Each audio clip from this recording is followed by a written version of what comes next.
And we're live. All right, welcome back to my humble abode of self-harm and self-hatred. I'm joined by a guest, Deathwatch. He was on my last stream, and as before, we're going to be discussing the death penalty. This time, it's with regards to the Grayzone, which is an outlet I very much resent, mostly for their foreign policy takes, but also because they have very shitty takes on the death penalty too, as this video will show.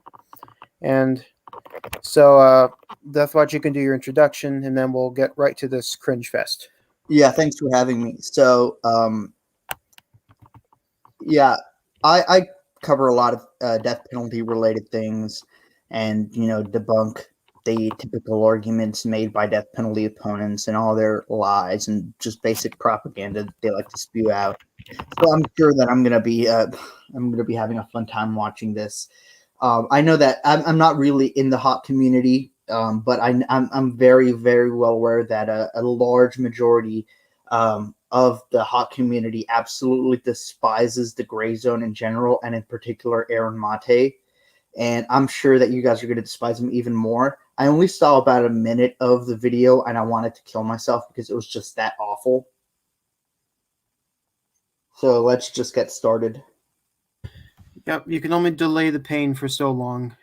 So let's begin. Band-Aid.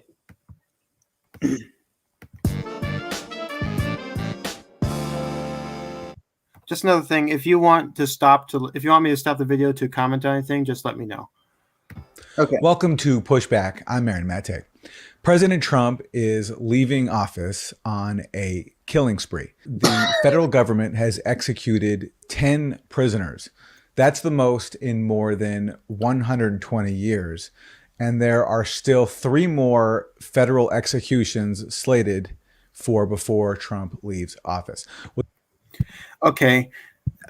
This video's already gotten off to a pretty bad start. Oh yeah. I mean, and obviously this video is old, but I never pass up a chance to shit in the gray zone when I can. But I find it funny, like Aaron Mate saying, "Oh, this is the first time in like 100 that we've executed more people than like any other president in 100 years or something like that." Which is true, but yeah. He conveniently leaves out the reason for that. And the reason for that is because the previous president, Barack Obama, didn't allow executions to happen, period. And of the 13 inmates who were executed under Trump, I think all but 2 or 3 had exhausted their appeals before Trump was even in office.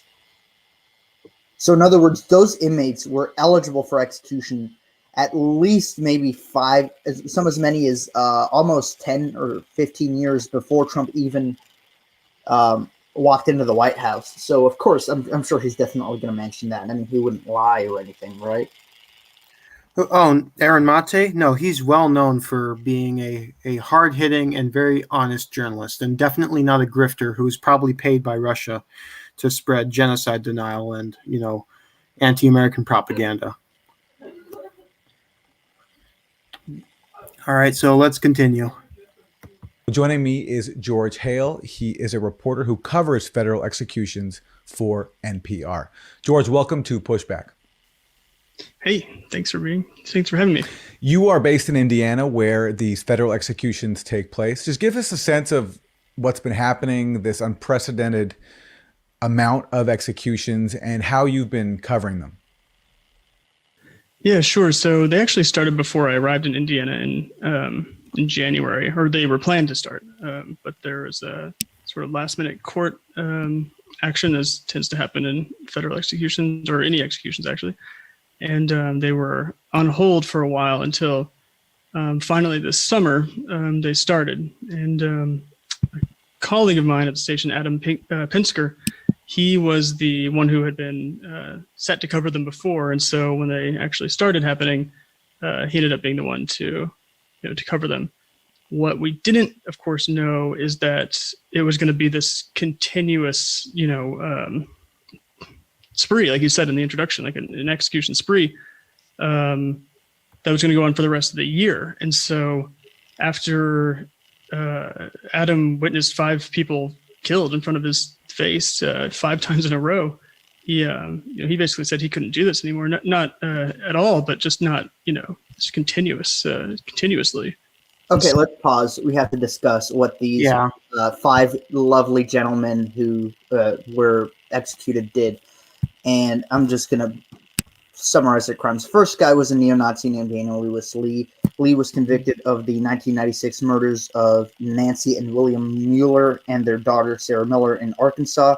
The family were bound with duct tape, tortured with an electric cattle prod, and then suffocated with plastic bags, and their bodies were then dumped into a lake and weren't recovered until 6 months later. Lee was a member of a white supremacist group, and the reason they targeted this family was because William Mueller was a gun dealer, and they basically killed a family so that they could take his guns and then try to set up a white ethno state in the Pacific Northwest. Also worth mentioning that when Lee was 17 in 1990, he participated in the robbery and murder of a man named Joseph Wavra in Oklahoma City. He was allowed to plead down from murder to just burglary. And so, in other words, Daniel Lee was technically a serial killer. Yeah, and then the other ones, like there was Daniel Lewis Lee was the one I was most anticipating of those. I'm extremely familiar with that case. I've studied it for almost 7 years now. The second guy who was executed, that was Wesley Perkey. Wesley Perkey. He was convicted of kidnapping a 16-year-old girl named Jennifer Long from Missouri. She had skipped high school, and he basically offered her a ride in his car, and then he pulled out a knife and then drove her to his home in Kansas, where he then raped her and then killed her by stabbing her to death with a knife, and then dismembered her body with a chainsaw, and then forced his own kids to clean up the basement where he dismembered Jennifer Long's body. He then dumped her remains in it was, I think, a septic tank, and he not only murdered basically a child, he literally dismembered her. He literally destroyed her entire physical existence. And a few months later, he broke into an 80-year-old woman's home and then hit her and then beat her to death with a hammer. And he was arrested for that and given a life sentence in Kansas. The reason why he was actually executed was, ironically, because of his own stupidity. Now, Perkey had confessed to police in Kansas that he had murdered Jennifer Long, and he said that he had kidnapped her from Missouri to Kansas, which is a federal crime because he's transporting her across state lines.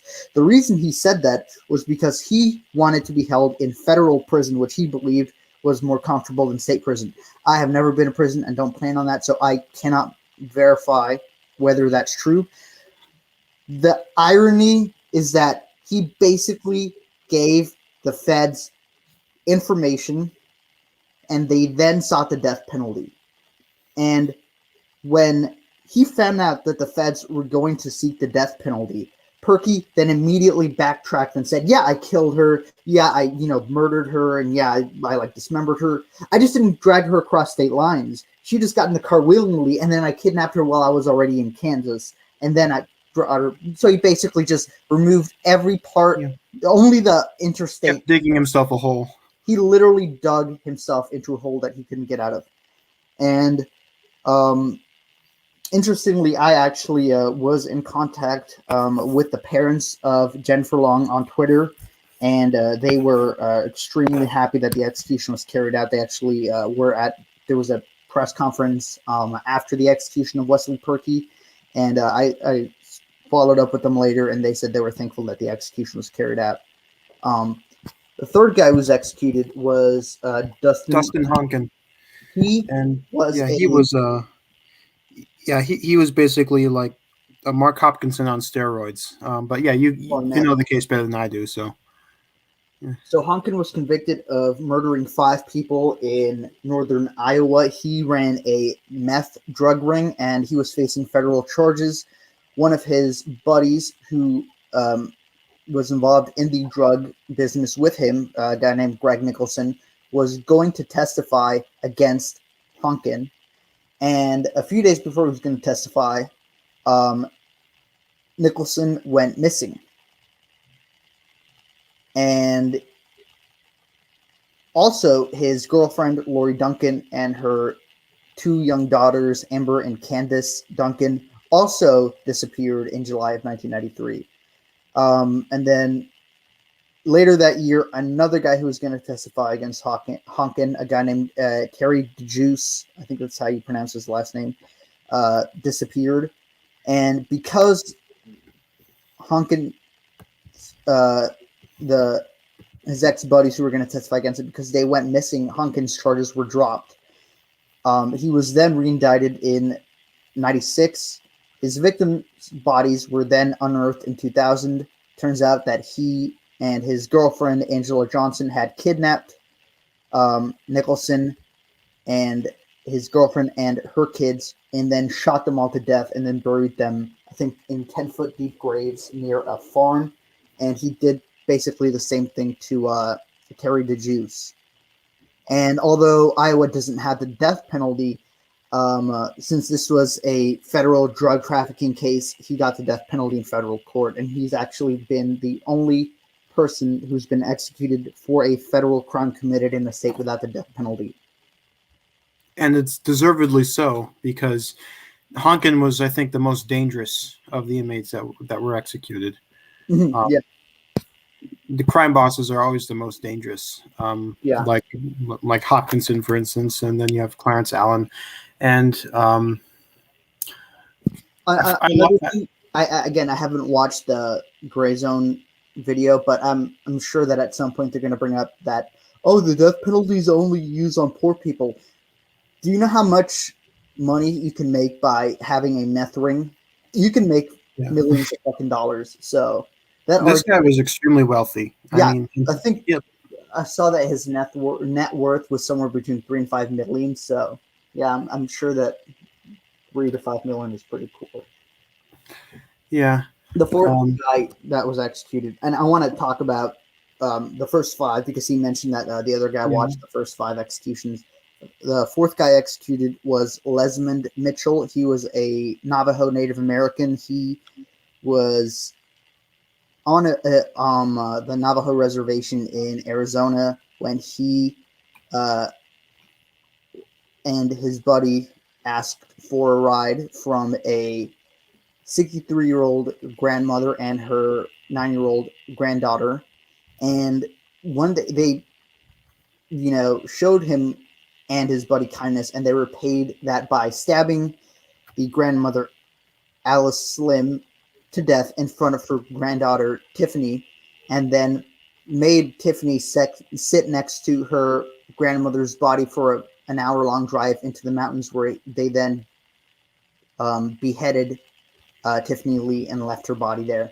And then the following day after the murders, Mitchell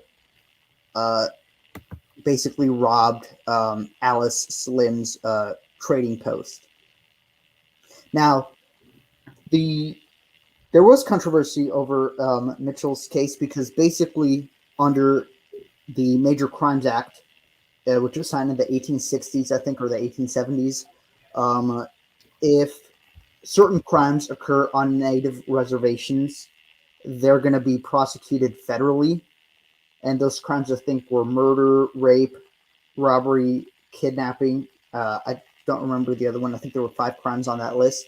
Now, there was also, when the federal death penalty was reinstated in 1988, it gave Native American tribes what's called a tribal option. So if a Native American tribe wants the death penalty to be sought, they can say that they want opt in. But if the tribe doesn't want the death penalty to be sought, then the federal government has to respect that. The feds, fortunately, found a loophole because although murder was one of the crimes that could carry that were covered under the Major Crimes Act. Carjacking resulting in death, which was basically what they did. Given that cars did not exist back then, carjacking was not covered under that. And carjacking resulting in death is a federal death penalty crime. So the feds sought the death penalty for Mitchell. Which I have to say is, I'm glad they found a loophole, because there's no reason this guy shouldn't have gotten the death penalty. Oh no, he deserved it. I mean, there's real, and I know the Grayzone is not going to mention why any of these men were executed, or if they do, it'll only be in passing, and they'll probably be like, oh well, we're better than them, which is an argument I'm so tired of. It's like, yeah, just because we execute them doesn't mean we're the same as them. Yeah. And the fifth guy, I'm only gonna mention the other guy's crimes when the video continues. The fifth guy was a guy named Keith Dwayne Nelson. He was executed for kidnapping 10-year-old Pamela Butler from her Kansas City, Kansas neighborhood, and he then drove her across state lines, where he then raped and strangled her to death. Her body was found a few days later. During the sentencing phase of his trial, Keith Nelson started swearing at the victims' families, family members who were there. So yeah, I'm sure he was sorry. I'm sure that was just a cry for help. Yeah. Anyway, let's continue with the video. All right. So I sort of subbed in to help him out with that, and we've kind of been switching off, to the best we can, our best of our ability since then. And so the last two were just 2 weeks ago. So take us inside the chamber. What have you witnessed? Oh, Aaron, I wish I could take you inside the chamber, and not the way you think. So starting in September, the first execution that I attended was of a man named William LaCroix. It was one of 2 executions in the same week, as Tuesday and a Thursday. The execution chamber itself is a tiny room. I think I've read it's 10 feet by 12 feet or something like that. Is that accurate?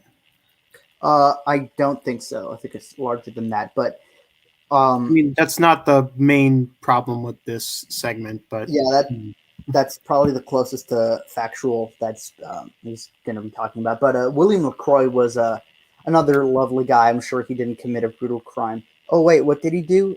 He broke into a woman named Joanne Teisler's home, then slashed her with a knife and brutally raped her and then murdered her. And her body was discovered by her fiance. Ugh. Yeah. And then there's witnesses on sort of on the other side of glass, and that's so the media witnesses are in a kind of a separate room, but it feels like you're in the same room. It's actually kind of like a recording studio now that I think about it. It's like you're there together, but not really.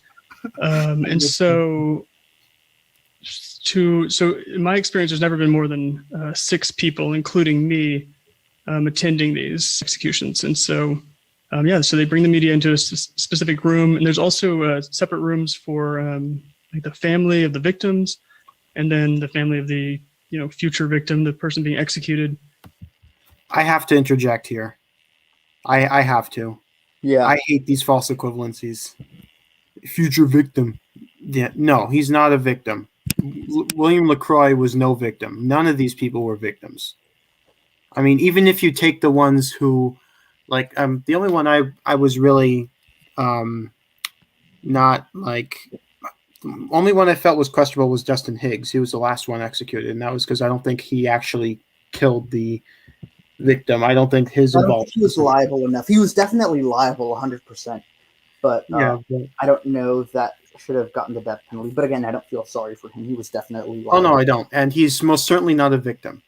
None of these people were victims. And also, another thing is I fucking hate, it makes my blood boil when I hear that the arguments made by death penalty opponents that these executions victimize the inmate's family. No, the inmate victimized his own family. I find it absolutely appalling that they try to make it seem like these inmates have aren't responsible for what they do to their own family. Let me tell you, these inmates brutally murdered people, and brought shame and pain and suffering to their families because they know why because they know why their loved one is on death row, and that's because they brutally murdered someone. Each and every one of these cases started off with a brutal murder or murders, and it's absolutely repulsive that they act like these inmates aren't to blame for the pain that their families are going to be going through. Yeah, it really is the inmate's fault. Like it's not like it's not like the government just grabbed them off the street and put them on death row. There's a reason they're there. Yeah. And it's a reason these people conveniently neglect to mention, or they just obfuscate and say, well, we shouldn't be victimizing other people. It's like the victimization is already done. Yeah, these family members of these inmates are extended victims of their loved ones' crimes. And it's ridiculous that this is somehow ignored. Well, I'm not surprised that they choose to leave that out because, I mean, that they're not well known for telling the whole truth about these cases to begin with.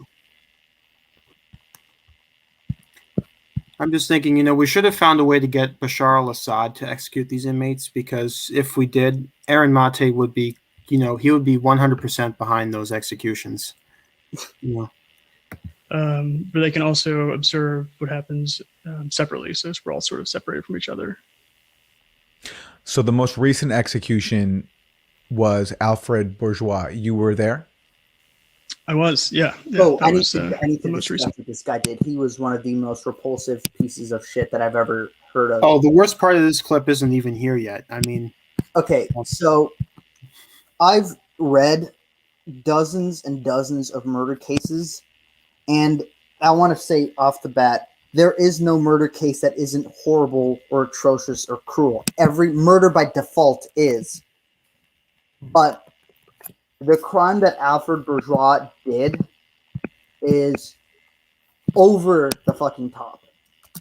Yeah, me too. I've read, perhaps dozens, probably even hundreds of, different murder cases. But the autopsy report of the victim, that was one of the worst things I've ever read. So that was appalling. But yeah, you know about the crime better than I do, so okay. You can. So Alfred Bourgeois murdered his 2-year-old daughter, Jacqueline Harrison, and basically what happened was in April of 2002, a DNA test was done to determine who Jacqueline Harrison's father was, and it turns out it was Bourgeois. He didn't know this, and he was married to another woman, and they had 2 children. And he then had to pay child support. But for some reason, he was given custody of Jacqueline. During the final 6 weeks of Jacqueline Harrison's life, he inflicted injuries that made me want to throw up. And just a disclaimer: if you're not, if you can't handle listening to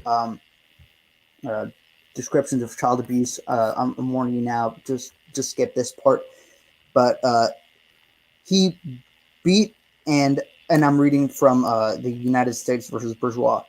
Bourgeois constantly beat and otherwise assaulted his daughter. He punched her in the face with enough force to give her black eyes. He whipped her with an electrical cord, and he beat her with a belt so hard that the belt broke. He hit her in the head with a plastic baseball bat so many times that her head, quote, was swollen like a football.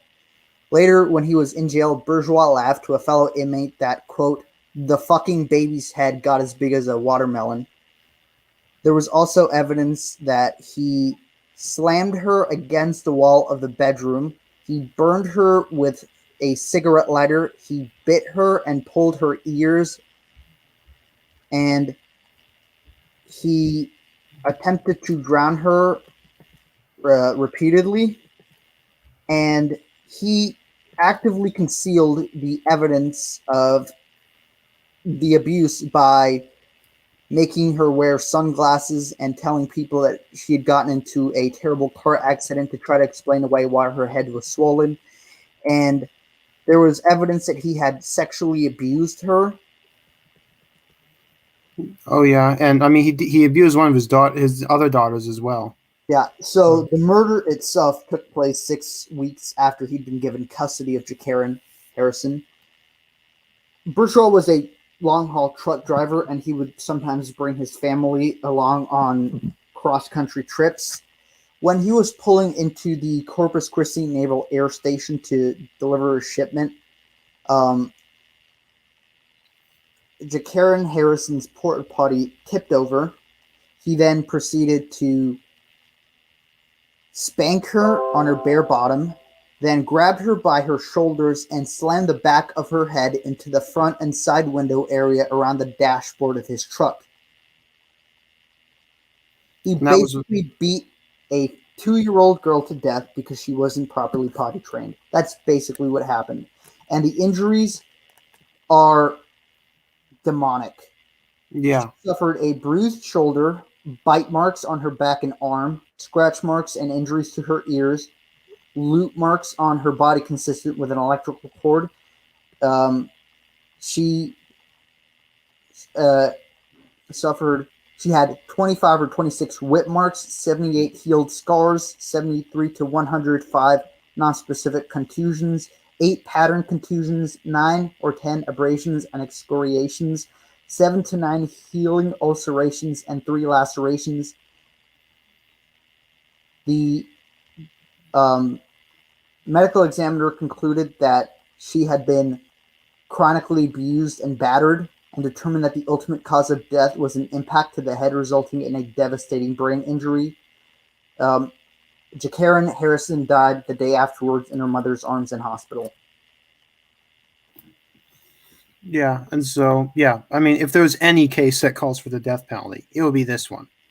Yeah, I would go as far to say as if they didn't execute Bourgeois, that would be tantamount to not punching him at all.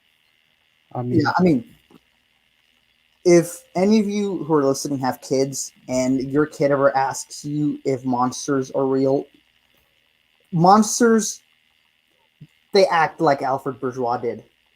Yeah. He was a monster hidden in the shell of a human being. Bottom line.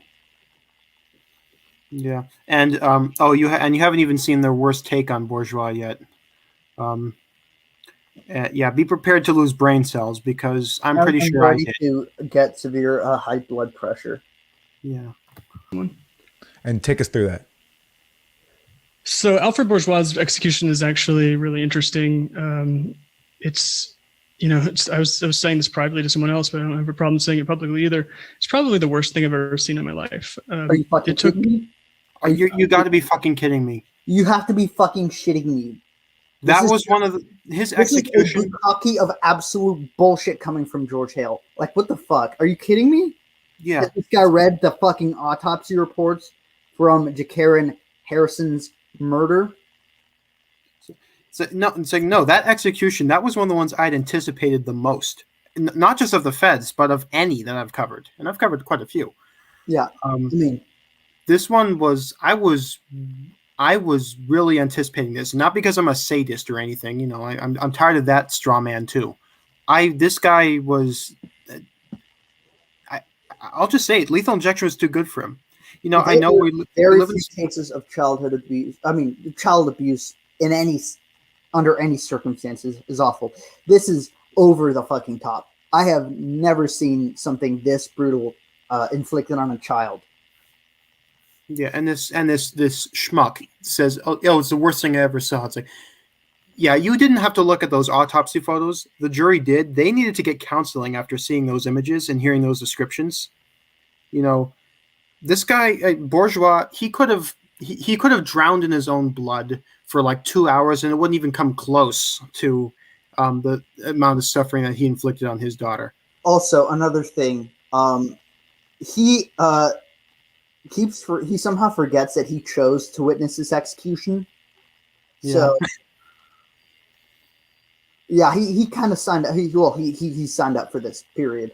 And another thing that I mentioned in the previous stream we did about the death penalty, Bourgeois likely suffered less pain than any of us will when we die. Oh yeah. And I mean, again, leading causes of death are cancer and heart disease, and those things take a while to kill. And Bourgeois took 28 minutes to die. Honestly, I'd rather take 28 minutes of the worst possible pain he might have experienced versus getting like cancer and dying over the course of several months. Yeah. He got off easy. Too easy. I mean, it was the most we could do. I mean, you know, I'm reminded of what Stephen Kay, the prosecutor in Lawrence Baker's case, said. He said, "I apologize. I can only ask for the death penalty in this case." He said, "If I could, I would ask for more, but that's all I can ask for, and I ask that you grant it." You know. Mm-hmm.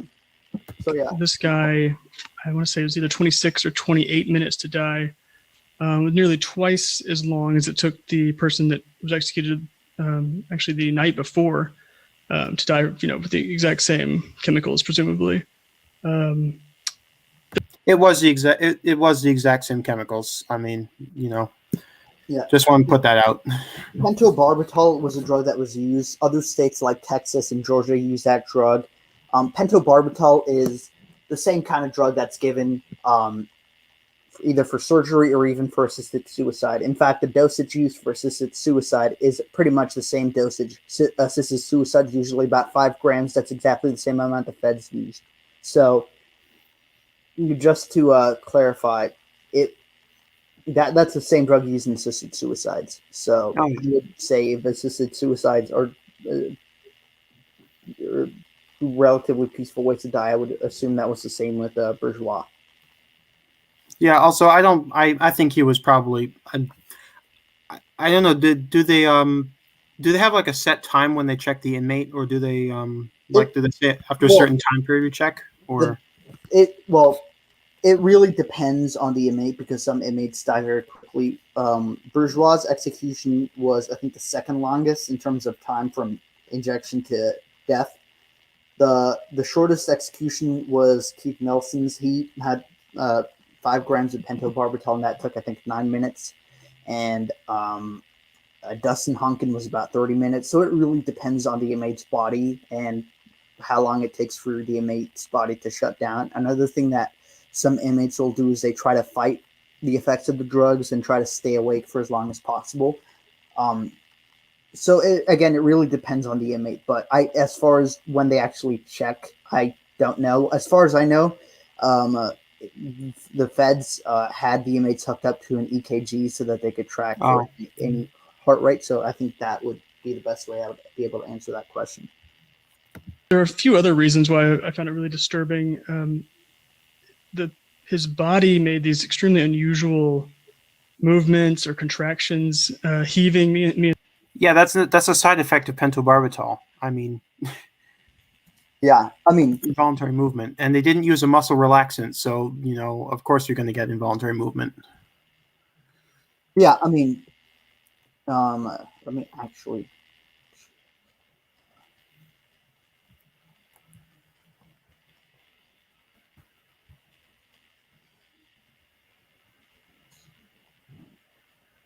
What are you looking for? I'm looking at the side effects of a pentobarbital. One of the side effects is a muscle spasm. Yeah, and heaving is like, well, yeah, that's probably him trying to stay awake. This guy, I don't think he went. I mean, he didn't resist, but he didn't wasn't his last statement like saying like I'm innocent of this or something? He basically just didn't even accept responsibility for what he did. Yeah, I remember I tweeted like as soon as I heard about the last statement, I remember I tweeted, "Motherfucker didn't even apologize." Yeah, I was hoping he would at least do that, but he was never going to do that. He was never going to do that. Yeah.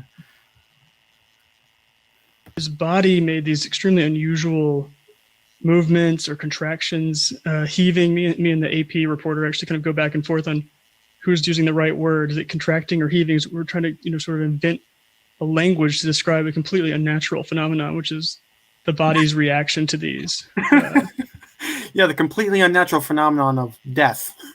Yeah. Also, wouldn't it stand to reason that these symptoms would be similar or identical to ones used in cases of assisted suicide? Because I feel like death penalty opponents, the way that they argue about the effects of these drugs or the efficacy of these drugs, they make it sound like these drugs' properties magically changed when they're being used in executions. They make it sound like these drugs are self-aware that they're being used to carry out executions, and therefore that the properties of these drugs mysteriously become more aggressive in terms of symptoms in death penalty executions, which I find really bizarre. But yeah. Yeah. Oh boy, we're not even a quarter through this video. Oh God. I apologize for dragging you into this, but medications that are being used in a completely non-medical sense, and the torso can react in a really strange way, and we can really go into the weeds on that, but there's some reasons for that some doctors speculate. It could be because their body is basically trying to breathe without the use of their lungs, and so what? Yeah. I don't. That's that. Do you even human physiology, bro? I mean, yeah. I hate it when my body tries to breathe without my lungs. We all get that some days. I know what he's going to bring up. So they're going to bring up that one of the symptoms of pentobarbital is pulmonary edema. Now, pulmonary edema is a medical condition where there's basically fluid that accumulates in your lungs, and there was an article, I think it was an NPR, that supposedly said that there were autopsies done of inmates executed with pentobarbital that said that there was signs of pulmonary edema. Now, I don't believe that for two reasons. Number one, if this symptom were present in using pentobarbital, then doctors across the world would stop using pentobarbital for any reason, period. Yeah. Because again, the properties of pentobarbital, or really any drug, don't magically change just because they're being used in executions. Oh, but haven't you read your medical medical manual? It says, when pentobarbital detects that's in the blood system of a murderer, it immediately says "fuck this shit" and it becomes sulfuric acid and sets the engine on fire. That's interesting. And reason number two why I believe that was just bullshit. Actually, there are three reasons. But reason number two is because inmates fucking ask for pentobarbital for executions. They fucking ask for that drug to be used instead of other drugs like midazolam. The interesting thing is there was a case in Alabama where there was a death row inmate who was going to be executed with pentobarbital, and he basically was able to somehow convince the court that pentobarbital was going to cause him pain. This delayed his execution and executions in Alabama for several years to the point where the state wasn't able to obtain pentobarbital. Therefore, they switched to using midazolam. And when they planned to use midazolam, this inmate said, "Oh wait, pentobarbital is actually fine." And this medical expert in his first testimony had said pentobarbital would not work. Then when they were going to use midazolam, he said, "Actually, I've done research. Pentobarbital is fine." So they literally did a fucking bait and switch. Yeah, and it failed. Wasn't this inmate executed? Number three is pentobarbital has been used in executions since 2010. And in single drug dosages since I think either 2011 or 2012. So it's been nearly a decade since this drug has been used in this same form. Why the hell are we just now learning about supposed problems with pentobarbital? Again, these cases, the pentobarbital has been used for lethal injections for well over a decade now. And we're just now hearing that pentobarbital is going to cause an inmate pain. Yeah, I'm calling bullshit on that. Oh yeah, it's well, like you said, it's a bait and switch. They're trying to delay they're just trying to stave off the execution. And I think the inmate you were mentioning, was that Thomas Arthur? Yeah. Yeah. It was he. I seem to recall he was ultimately executed. Yeah, he was ultimately executed. He actually spent think it was 35 years on death row, and he had Wow. I think 8 total execution dates. The 8th one actually went through. He had 7 prior execution dates. The last few, except for I think 1 or 2, were because of the drug issue. Yeah. All right. All right. Let's continue this hell. Yeah. Anyway, so his reaction to that I found really disturbing because it was so pronounced, the way that his body was reacting. The other thing that was super disturbing about it, and I think sort of is what made it all so disturbing in sort of its totality, is that he adamantly denied doing what he was there for. His last words, he spent them insisting that he was in. Pack it up, guys. He said he didn't do it. No, shit. We fucked up. Yeah. Say he didn't do it. I mean, that's all the proof you need, right? Yeah. It's interesting that he's innocent, even though one of his own daughters witnessed him beat Jacaren Harrison to death. And then she testified that he did that because he fucking did that. Also, wasn't he the one who had custody of her? I mean, who else would have done it? Yeah. Innocent and trying to convince me and 5 other people, saying, Bro, how gullible are you? Yeah, he's innocent. What's my source? He told me. Yeah. The source, dude, trust me. Fucking ridiculous. Yes. Plus, here another thing. Given that the media in the U.S. was, and well, still is, virulently against the existence of Donald Trump, especially when it was over these executions, if there was any teeth to Alfred Bourgeois' innocence claim, why the fuck wasn't there any evidence that he was innocent? You would expect journalists who already hate Trump Didn't his attorneys to find something. They found fuck all. Didn't the attorneys not even bring up innocence in their appeals? His attorney said he did it, but he was intellectually disabled, which was bullshit because he wasn't. Yeah. My God, how gullible can you be? You're fucking journalist. You're supposed to do research. Well, remember, it's the gray zone, so. Right. That. Yeah. What's Reese? Who's Reese Search? I don't know who that is. Yeah. in front of him that this was all a huge mistake. And so I don't know whether or not that's true. I think there's actually a lot of evidence that he is guilty on some level of what he did, what he's accused of doing, but just the sort of combination of those things, I found sort of extremely disturbing. Okay, so now you're saying he is guilty, but you're saying you think he's innocent, but you also think he's guilty. Pick a side, dude. Dude was guilty. Dude was 100% guilty. Yeah. I don't know what he's doing here. He was convicted of killing a toddler, his own child, right? Mm-hmm. Yeah.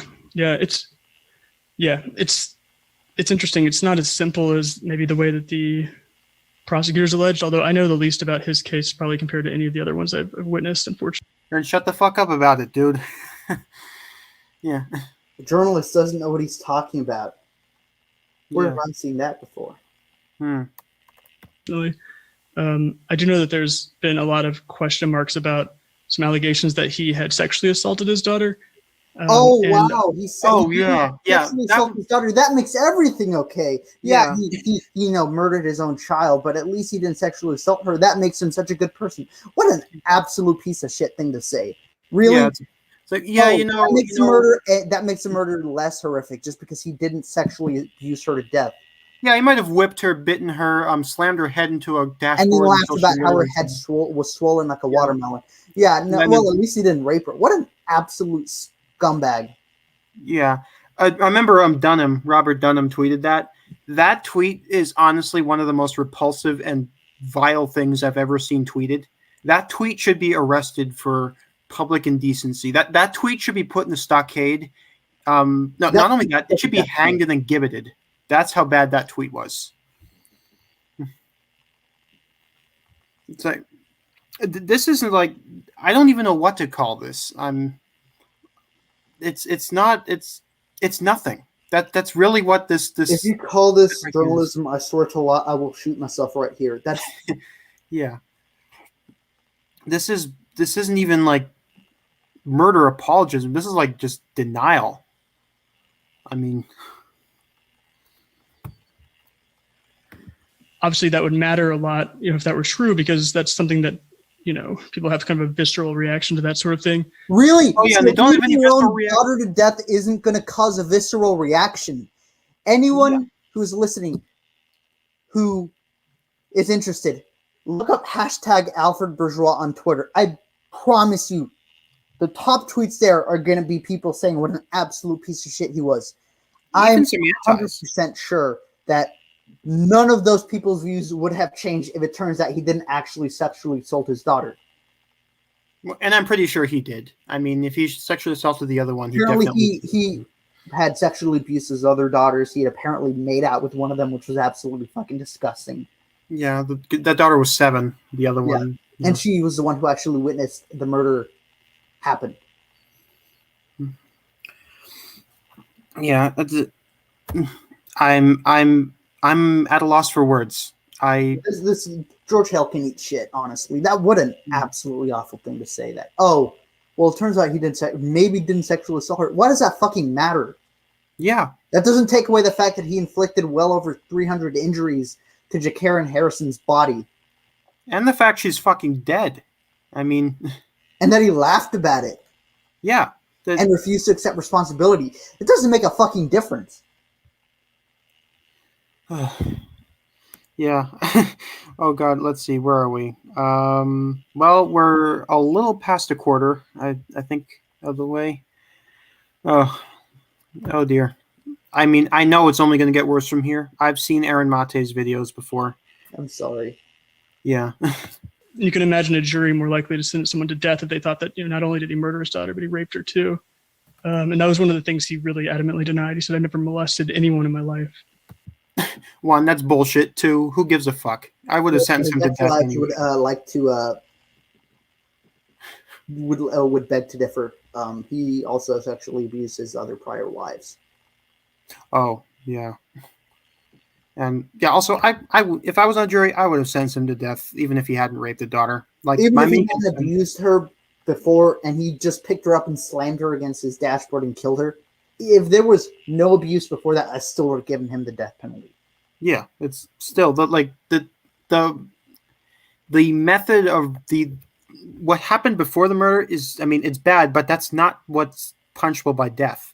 The murder itself is. And, so unless you can show me that he didn't kill his daughter, which you can't because he did, no, that fucker's getting the death penalty. Exactly. The first execution of a woman in 70 years is supposed to happen on January 12th. It happened. Sorry about it. Yeah. All right.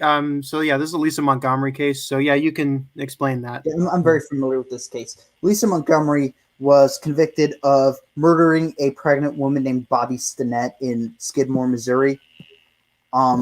She broke into Stinnett's home and then strangled her with rope into unconsciousness, then whipped out a knife, and then sliced her abdomen open and ripped out her unborn child.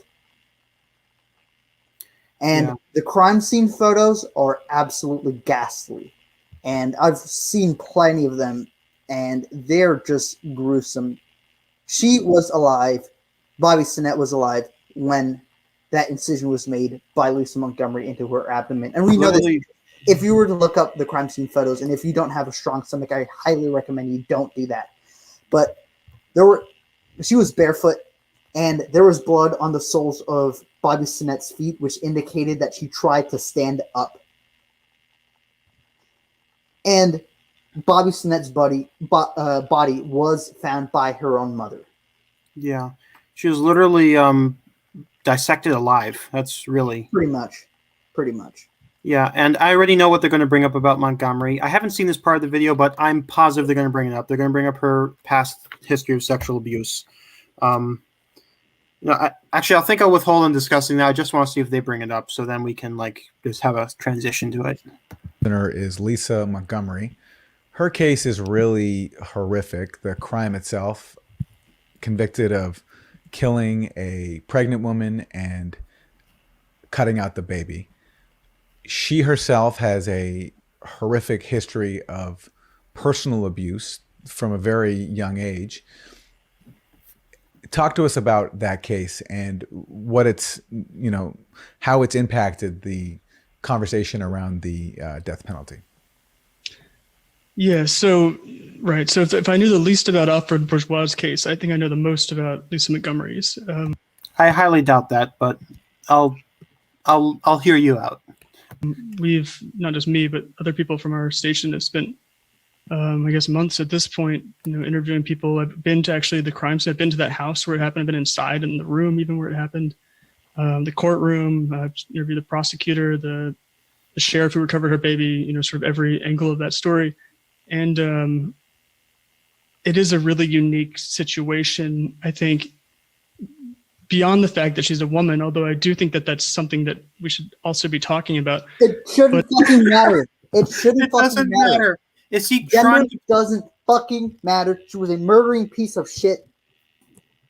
Yeah. Not only that, if he's trying to play the sexism argument, women, like, there have been, I don't know, what is it, like, over 1,500? I don't know what the number is now. It's got to be like 1,530 or something around there. And only 17 female executions. Yeah, only 17 women out of 1,530 post Furman. That is, and not only that, if you're a woman, I know they commit murders at a different rate than men, at a lower rate. Yeah. But even when you account for that, they're much less likely to be found guilty. Even when they are found guilty, they're much less likely to get death. Even if they do get death, they are much more likely to get commuted. So, if anything, it's biased towards women, not against them. And Lisa Montgomery deserved it. I want to wait for them to discuss her background, and then I want to refute it. Yeah. Lisa Montgomery is the only person on death row, either federal or state, who's done something like this. And I think the reason for that is a good reason. And it's that people who do that sort of thing tend to be mentally ill, Bullshit. Also, to any prosecutor who's listening, if any are, if you have a case like Lisa Montgomery's, please go for the fucking death penalty every fucking time. It is absolutely evil what she did, and whenever you can, to any prosecutors, go for the fucking death penalty whenever these kinds of crimes happen. Not only that, like, way to blame mental illness for a crime that was plotted over the course of a month. It wasn't like, I hate it when I go into a psychotic episode the last entire month and I accidentally commit like interstate kidnapping or interstate fetal abduction and murder. Also, I hate when that happens. Is Lisa Montgomery's, one of her own fucking daughters said she deserves a death penalty. There was a documentary case about this crime, and they actually interviewed one of Lisa Montgomery's daughters, and this is what she had to say. Hold up. I thought the crime that she did commit was very horrible, and that she deserved the punishment for the crime that she did. Even though she's my mother, I've accepted that she should have got the death penalty. Yeah, and that's being so fucking evil that your own daughter thinks you should die for what you did.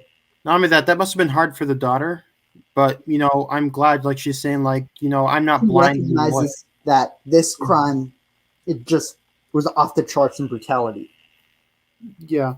I'm really waiting for them to bring up her history of abuse, because that's what I want to get at. And I think juries are reluctant to sentence someone to death if they think that there's questions about their state of mind. And so I think that's one of the things that makes Lisa's case not just unique, but it's sort of unheard of. I don't think that any other person has been sentenced to death for something like this. And I should add also, and this is something that I found really surprising, is that that kind of crime actually isn't that unheard of. It actually just happened 2 months ago in Texas. It's happened, I think according to experts we talked to, maybe between like 30 and 40 times since the 60s. And so Guess what? In that Well, case, Texas, I think that he just mentioned, so they actually spent 28 minutes. The death penalty in that case, by the way. Which one was this? I'm sorry. The one that he just mentioned, the one in Texas. I forgot where in Texas. I think it was in East Texas where it happened.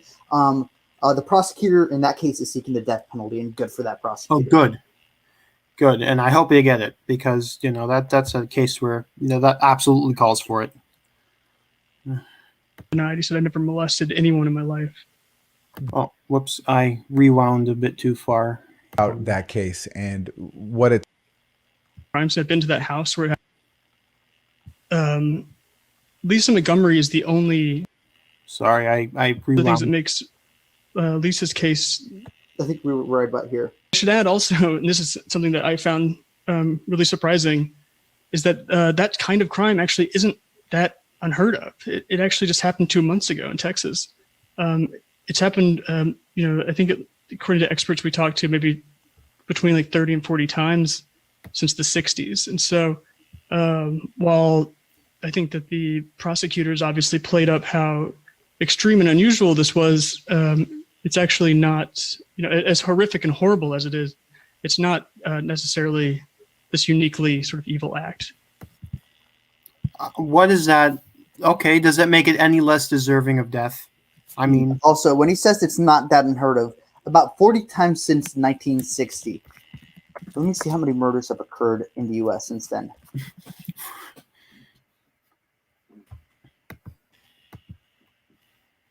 There were about 20,000 murders in 2020. wow. 1 out of 20,000 is quite rare. Mm-hmm.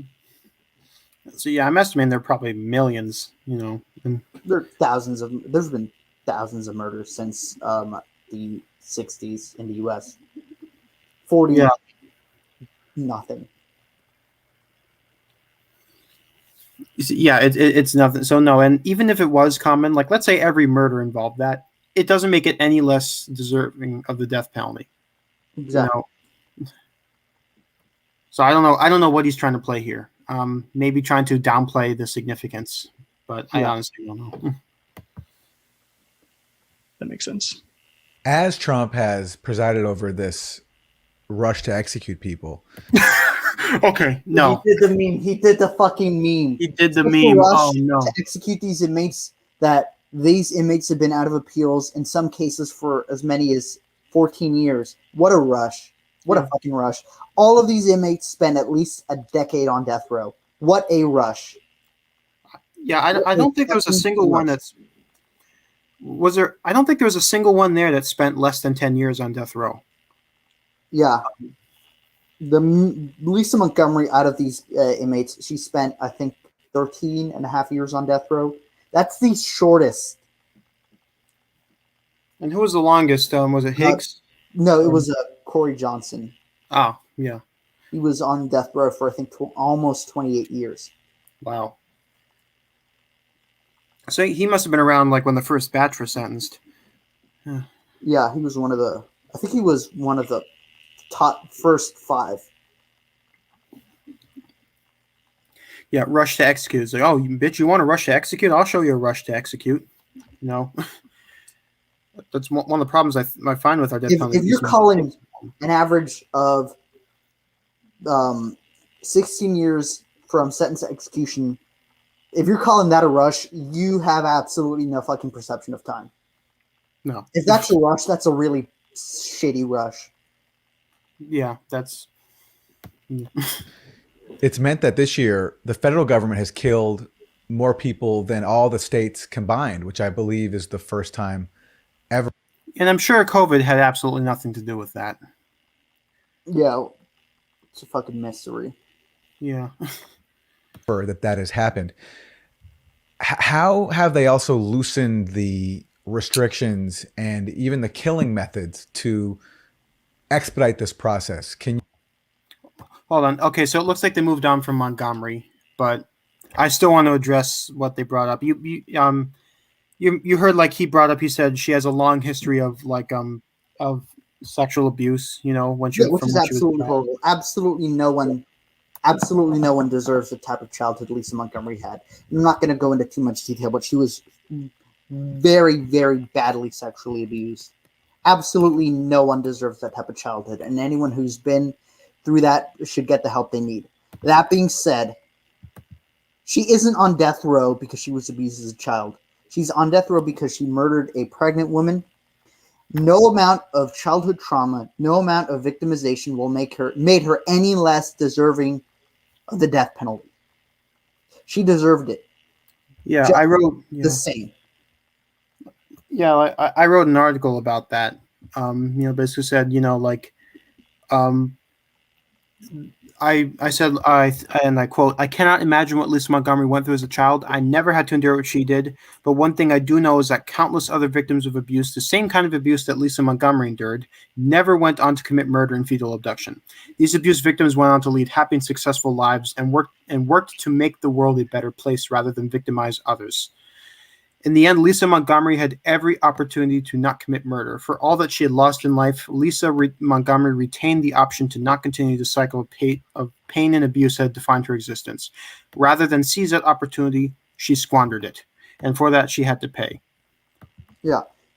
Lisa Montgomery put herself on that gurney, and she has no one, absolutely no one but her own self to blame for that. Oh, yeah. And that's end of story on that case. How have they also loosened the restrictions and even the killing methods to expedite this process? Can you talk about that aspect?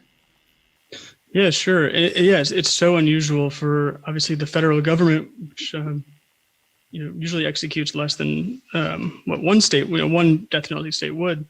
Yeah, usually they don't execute it all because we have judges and presidents who who aren't willing to enforce the sentence that has been agreed upon by a jury. It was Obama. He didn't allow a single execution to happen.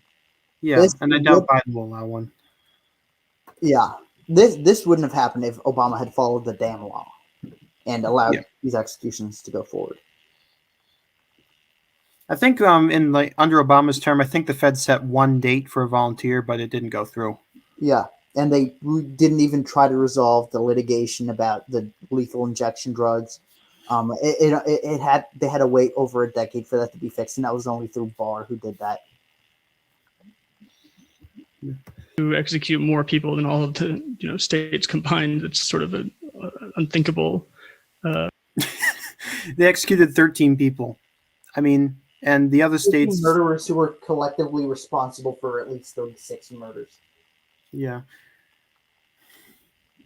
And I'm pretty sure Honkin probably was behind more. But 100%. We'll never know for sure. Figure. But I think that the reason for that is probably because obviously we have Donald Trump in office and he's willing to do things like this, but also the pandemic.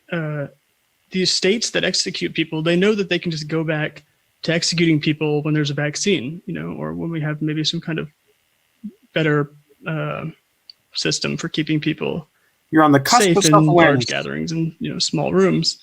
But the Trump administration, they know now, especially, and they probably had a guess before, that they really only have until January 20th to carry these executions out. And so the pandemic is sort of just a minor obstacle as far as they're concerned, because there's no waiting. Joe Biden has indicated that he would likely not continue these sorts of things, these sorts of executions. And I think that the Trump administration knows that. And so that's not a coincidence. I think that they've all been scheduled before the 20th too, the remaining ones. And to that, I can only say, based William Barr. Yeah, neither of us are fans of Donald Trump. Yeah, but no, I is despise one Trump. Thing that I 125% back Trump on. This was the correct thing to do, and I'm glad he did that. Oh yeah, no, I despise Trump. I voted for Biden. I didn't even vote for Trump. I mean, and I voted for Biden in spite of knowing that that would endanger the death penalty. But I was 100% behind the series of executions. There's with the exception of Higgs, I think all of them fully deserved it. Yeah. And I don't feel sorry for Higgs. I mean, I think he's definitely guilty of murder. I just don't think it was to the extent that justified a death sentence. Yeah. And and all I can say is, yeah, William Barr did the right thing by scheduling these, because he's saying like, okay, I don't have time left, but I'm going to make sure that I can carry out the sentences, sentences that were imposed by a jury and upheld by the courts. I'm going to do my best to carry those out before we get another president who will again kick the can down the road and needlessly delay the imposition of justice. Exactly. And meanwhile, Biden has called for a moratorium on federal executions. Have you spoken to any family members or attorneys who have to grapple with this, that if this were just a month later, that their client, their loved one, would not be being put to death by their own government? What a cavalcade of nonsense. I mean, he's trying to, I can see what Aaron Mate is trying to do here. He's trying to flip the victim and the perpetrator, in the way he's framing this. Yeah, let's let him continue. Absolutely. I mean, I talk to these family members and defense attorneys and loved ones every day. I mean, just on, I guess it was Friday night, I was talking to the attorney for, one of the attorneys for Brandon Bernard, who was, or one of the investigators, I guess, for the federal defenders. And, she was holding back tears, just saying, if we had just managed to get a couple more days, maybe this wouldn't have happened. It's extremely, it's disturbing beyond belief for these defense attorneys, because they've been representing these people. They are on death row, but nobody thought they were actually going to be executed, because only before this started, only 3 people on death row had been executed since 2001. Okay, I have to say that's there's a reason. That's the defense I've ever heard. I didn't know they were actually going to go through with the death sentence. Yeah. So I was sentenced to death, but I didn't really think they were going to execute me. It's like, oh my God, that would we're not the federal government is not like California. When they impose a death sentence, it actually means something. Yeah. And frankly, the most disturbing thing I found about Bernard case was the way in which the victims died, not in his execution. And I know I got like countless angry messages when I was. So they were claiming that Bernard was actually innocent. No, he was 100% guilty. In fact, he was just as guilty as the actual trigger man, because if you actually look at the case and not listening to people like Kim Kardashian, who just conveniently like to hide the actual facts. If you actually look at the case files of the case, Brandon Bernard was just as guilty as the trigger man, who also was executed, by the way. Yeah, that was Villalba, wasn't it? Yeah. I mean, one of them was Timothy McVeigh. Like to have someone who played like a small part in a crime, like speaking of Bernard, like in Bernard. Bullshit. One of the victims died because of him. He provided the gun, and he lit the car on fire, which killed which caused one of the victims to die of smoke inhalation. So no, he's just as fucking guilty. I was like, at the beginning I was like, okay, maybe he doesn't deserve it, but once I read more about the case, I was like, no, this guy is just as bad as Villalba. It's like, no, he deserved that injection 100%. The only credit I can give him is at least he apologized in his last statement, which shows to me like he accepted his guilt. And in the end, I wouldn't go that far. If he had accepted his guilt, he wouldn't have. Well, I think at the very end, he probably accepted. But no, I think if he was truly, remorseful, he would have accepted his sentence. Which was conveniently the one thing he chose not to do. Yeah. Bernard's case, it didn't even occur to them that they were going to be executed. Lisa Montgomery's daughter told me that she never imagined they were actually going to execute her mother. She's not even in Indiana. She's in a sort of a hospital prison in Fort Worth, Texas. And so many different people involved in this, have been not just shocked, but like devastated by the fact that this has happened so quickly and they've had so little time to prepare. What little time to prepare? They were on death row for all of them were on death row for over a decade. And had the Obama administration actually been dedicated to carrying out these sentences, we wouldn't have even had to wait that long. They had all the time in the world to prepare for this. Yeah, they had 2 terms to do that. Yeah, they had and again, I'm sorry for the families of these inmates. I really am. They are losing somebody they care about, but it's not the government's I would say fault. that by these inmates' actions, they didn't care about their family. If you really care about your family, you don't fucking light 2 people on fire and shoot them. If you care about your family, you don't go out and slice a pregnant woman's abdomen open, steal her unborn child, and strangle her. If you really care about your family, you wouldn't make them suffer the shame of being related to someone who beats a 2-year-old girl to death. Yes, yeah, like as you said before, these inmates have no one to blame but themselves, and these families are. I'm sorry for them. I really am, but it's not the government's fault. They are carrying out a just sentence because of that inmate's crime. Yeah, these inmates put themselves on that journey. Yeah.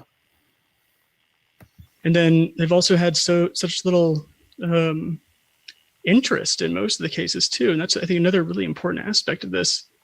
It seems like lately there's been a little bit more interest, but overall, I think that this has gone kind of unnoticed, at least for the first half of it, or at least that's how it's felt for me. And I can't imagine what it's been like for them, trying to, raise awareness of the fact that their clients were, about to be killed. How about victims' families? Do you come across them when you're covering these executions? Yeah, Aaron Mate is used to dealing with victims' families. Usually he smears them and says that they're crisis actors for the OPCW and the CIA. But I'm pretty sure, I don't know, I just have a hunch that he's going to have a kind of a different take here. I'm pretty sure he's going to bring up the Mueller family because they were opposed to Lee's execution. And even then, they were split over that. Yeah, like they weren't unanimously against it. They were split on that. No, but you won't. I'm pretty sure Aaron Mate is going to bring them up. We try to. It's interesting because I think that police in general, but the Justice Department in particular, is really successful in kind of controlling the narrative as much as they can from that perspective. Dude, I wish. The media highlights the antis. Lied about at least one of the victims' family members. Or about one of the victims' families. The family of Lesmond Mitchell's victims, according to the media, were against the execution. That was 100% bullshit. Do you know why? Do you know why we know this? It's because after the execution was carried out, the dad of the 9-year-old girl that Lesmond Mitchell murdered released a statement saying that he supported these executions. And didn't he also say, like, I thank President Trump for bringing justice? Yeah, he thanked Trump and Barr. Yeah, based Barr. And so I believe that they probably, or at least some people involved, tell victims' families not to talk to the media. Either that, or there's what a conspiratorial statement to make. It's not even remotely true. I mean, the media discourse around the executions was overwhelmingly anti. Like, maybe that's why they didn't want to speak to the media. Yes, the suggestive question is, how do you feel about being a bloodthirsty? How do you feel about being a bloodthirsty, vengeance-fueled sadist? For wanting to see the person who murdered your family member put to death. Maybe they just don't trust us. I don't know. But yeah, who wouldn't trust the Grayzone? I mean, they have such a great track record of of trustworthiness and accurate reporting. We've heard a little bit. The second to last execution, there was that 10 members of the victim's family showed up, and thanked Donald Trump, thanked AG Barr, and tried to kind of counterbalance sort of some of the I guess support that this particular person had received from from the media, or at least the perception of that. People like you, George Hale, yeah. Yeah. I wonder why they would do that. Yeah, I wonder why is it, when you lie about them. When you lie about the facts of the crime, and no shit, they would be angry and want to be very vocal that they were just wrong. Yeah, and again, this is an example of the hostile media effect. It's not unique to them, but they propagate it. It's kind of like a conspiratorial mindset where people tend to feel like the media is against them. And it's kind of like a persecution complex, like, because people like to feel like, oh, I'm oppressed, oh, I'm speaking against the establishment. That's exactly what's going on here, even though the opposite is true. I mean, if you look at the coverage surrounding most of these executions, the media went out of their way to like make apologetics and to highlight the fact that that there was opposition to it. I saw very, very few pro death penalty editorials on any of the major, and those were usually buried. Yeah. But yeah, obviously this is an incredibly traumatizing experience for the victims' families as well. And I don't speak for them, and I certainly wouldn't tell them how to feel, but I can't imagine that having these things dragged back up all of a sudden like this, how traumatizing that would be. And although I should point out that most of the time when they've issued statements after the execution, it's usually been to thank the Justice Department or Donald Trump for doing it. So I guess overall, on balance, some people are very okay with this. I should point out too, other family members of victims have urged the executions to not happen. So that has happened as well. Oh, that's interesting, because that was only one family, and even then that family was split. For all of the other executions, victims' families were overwhelmingly in favor of the executions happening. Yeah, and even then, like that with the Miller family, it wasn't. I think was it the grandmother of Sarah Mueller? She was the one who was the most vocal anti. But then you had like the I don't know, what was it? The cousins, or who were the ones who were in favor? I think it was the cousins of some of the members of the Mueller family, or at least they were ambivalent about it. But even so, like I know you feel the same way. Media lapped that up, and they conveniently ignored all of the other cases with the victims' families were overwhelmingly pro.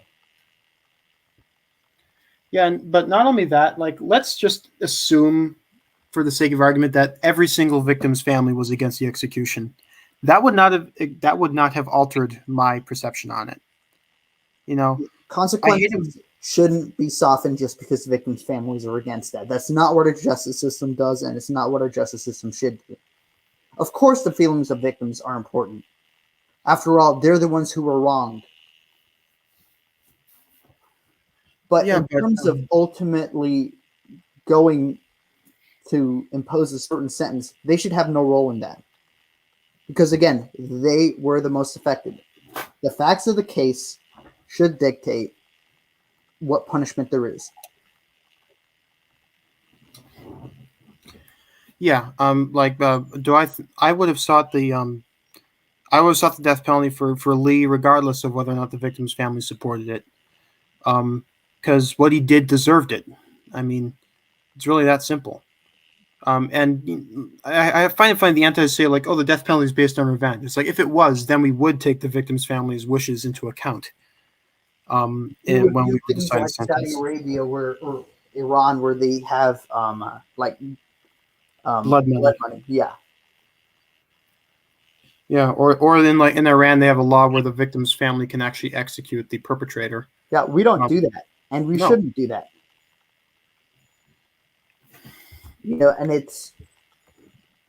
That's not how our system works, and it's not how our system should work.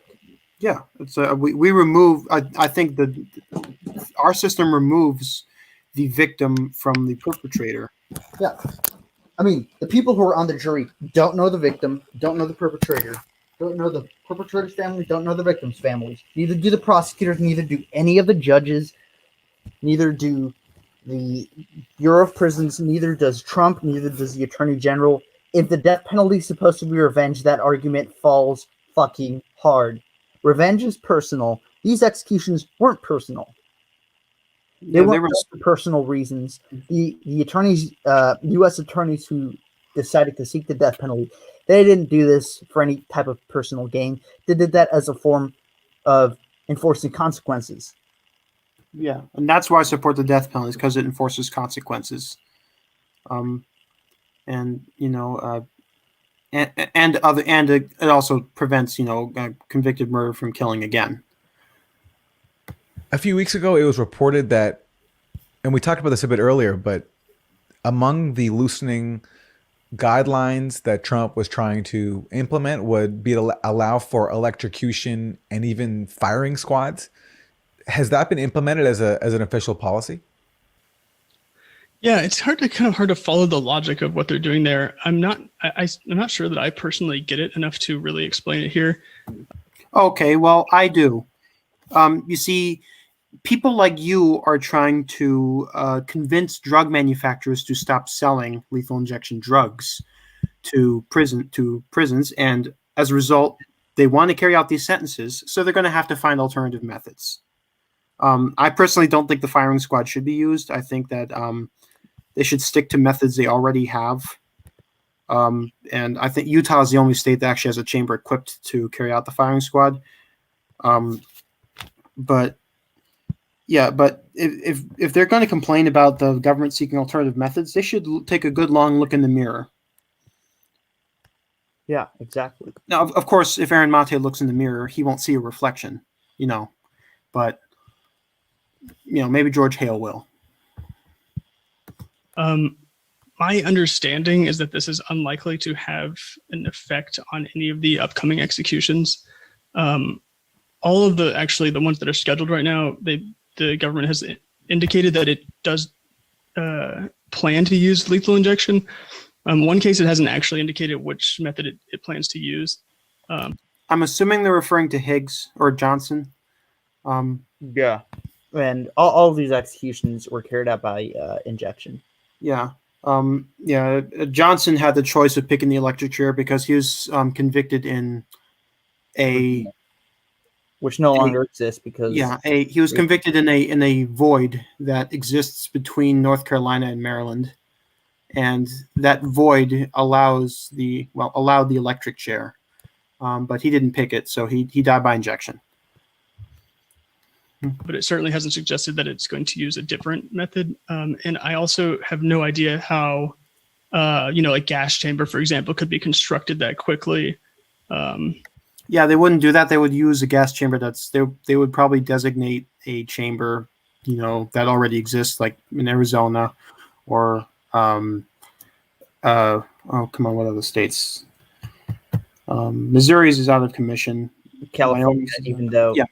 California. They should have done California just to fuck with Newsom. Yeah, I hate that dude. Or, I imagine, endless litigation that would happen if they actually decided they were going to hire a team of marksmen to shoot someone, outside the prison. So I can't speak as much to what they're doing with that.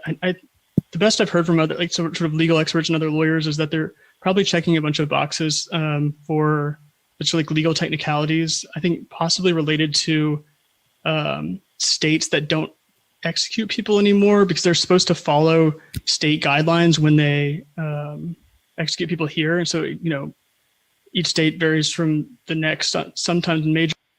Actually, I believe the federal statutes, or I believe their protocol says that if it takes place in a state that doesn't allow the death penalty or doesn't have it anymore, it defaults to injection at Terre Haute. Yeah, that's what they did with Honkin. His execution was carried out by lethal injection because Iowa doesn't have the death penalty anymore. Hopefully that changes. Yeah, I mean, if their legislature wakes the fuck up and stops passing these stupid transgender, banning transgender gay athletes. wedding cake Dr. Seuss bills. Yeah, that's what we should name a reinstatement bill in Iowa. We should call it like the anti-gay wedding cake mass voter fraud transgender cancel Dr. culture Seuss sports Act. bill of 2021. I guarantee you, every single Republican would slam that bill through. Yeah. Ways, but usually in really small ones. And so I think that they don't know exactly what to do when one state doesn't have the death penalty anymore. And that's from what I understand, at least. Brandon Bernard, you mentioned him earlier, but that was a controversial case because he was 18 years old. Clear. It was this is an example of a manufactured controversy. It's sort of a variant of the "why are you hitting yourself" thing. It's like how come there's a controversy over this when we how come this thing that we are now making controversial is now controversial? Let's see what George Hale has to say though. Mm-hmm. At a time when he took part in a murder, or allegedly took part in a murder, but then you have jurors coming out and opposing his execution. Even an ex-prosecutor opposed his execution. Can you talk to us about that case? Yeah, so that was something that was hard to see. I was, again, the witness for that one for NPR and for my own station. And I was also the witness for the execution of the actual shooter in that case, named Christopher Villalba. And from everything that I understand about Christopher Villalba, and from our communication with each other, which is very limited, and through a lawyer, he had always taken responsibility for what he did. And so he never tried to... If that was true, why did he fight his sentence? He didn't take responsibility. And why didn't he call out to people lying about his role in the crime? Yeah, if he truly accepted responsibility, he would have accepted his punishment, but he didn't. So no, I don't think he was genuine at all. Did he even apologize in his last statement? Who, Villalba or Villalba? Villalba kind of did. He just basically said, let me actually pull up what he said. Villalba's final statement was he basically said that he prayed they would find some peace, I think. Oh. That, yeah. The typical waffle, but to blame it on the other people who were present or, sort of slightly involved. And so, while I had misgivings about watching, him being executed as well, just knowing how much he had reformed his life and had taken responsibility and tried to be a really good person. Yeah, he can reform all he fucking wants. It will never bring Todd and Stacey Bagley back, and that's what matters. I don't care if he becomes canonized as a fucking saint. He deserves to die just as much as ever. Yeah. It sort of added an extra level of concern seeing somebody get the exact same sentence and then witnessing that sentence being carried out, because even according to the government, Brandon Bernard never shot anyone. They didn't. Well, he didn't. He burned someone alive, but interestingly, here's the thing. So the gun that was, let me recap the crime. So Todd and Stacey Bagley were Christian missionaries that were driving through Texas. They were from Iowa, and they had offered Christopher Villalba and some of his buddies a ride to like a convenience store. Then they basically said, okay, this is a robbery. This is a carjacking. So they basically locked them in the trunk of their own car, drove around for 7 to 8 hours, and stole their credit cards and started spending money off of them. Then Brandon Bernard and another guy joined up with the group, and they were discussing what they were going to do. And so they decided, let's just kill them. And Brandon Bernard had his gun with, he brought a gun, and that gun was used by Villalba to shoot the victims. Todd Bagley died very quickly from the gunshot wound. Stacey Bagley was mortally wounded, but she was still alive. and then Brandon Bernard poured gasoline on the car and set it on fire, and that ultimately killed Stacey Bagley. Yeah. So yeah, I bet they're not going to mention that, but yeah. Yeah, the murders would not have happened if Brandon Bernard hadn't brought that gun. And or at least it wouldn't have occurred that same way.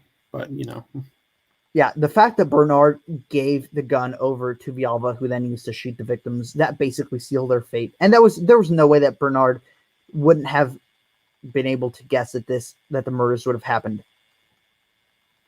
Yeah, I mean, if he brought a gun with him, obviously that implies that you intend to use it. Yeah.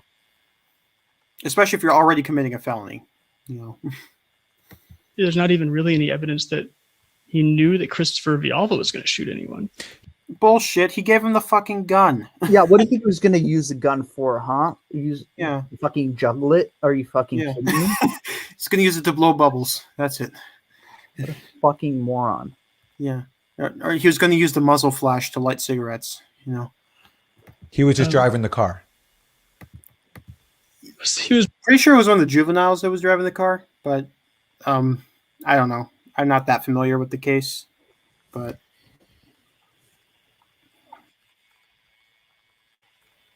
I mean, do you know if it was do you know who was driving the car? Did it say in the indictment? I don't know. I know that Villalba was the leader of the group. I see. Might have been some of the other juveniles, because Bernard was not there when they were initially carjacked. No, but he was there for the murders, and I think you would have to be a complete fucking dumbass to not realize.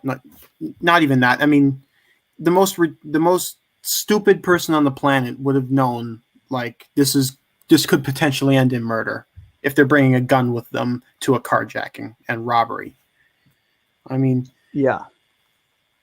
Let alone a guy. They were basically committing already. They had already committed 6 felonies against them.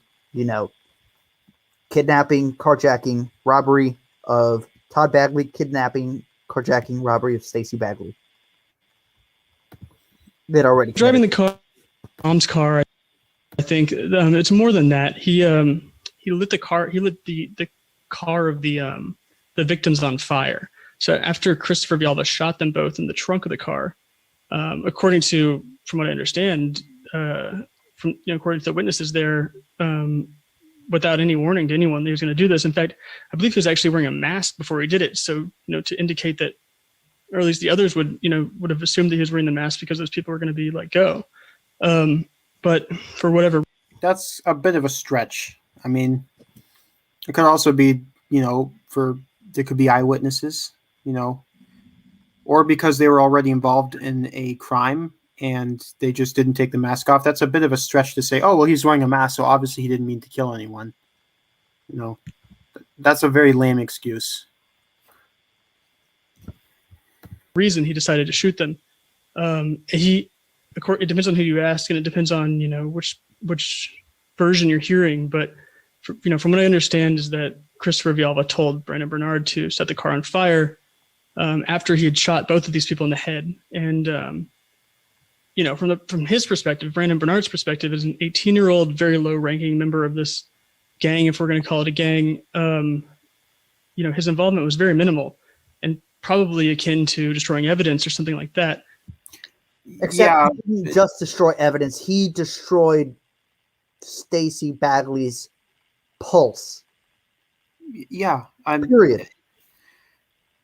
I mean, yeah. No, even if he didn't personally cause the death, he's still guilty of felony murder. He was involved in a felony, provided a murder weapon, and there's no way. I find it extremely hard to believe that he wouldn't have thought this would have ended in a murder.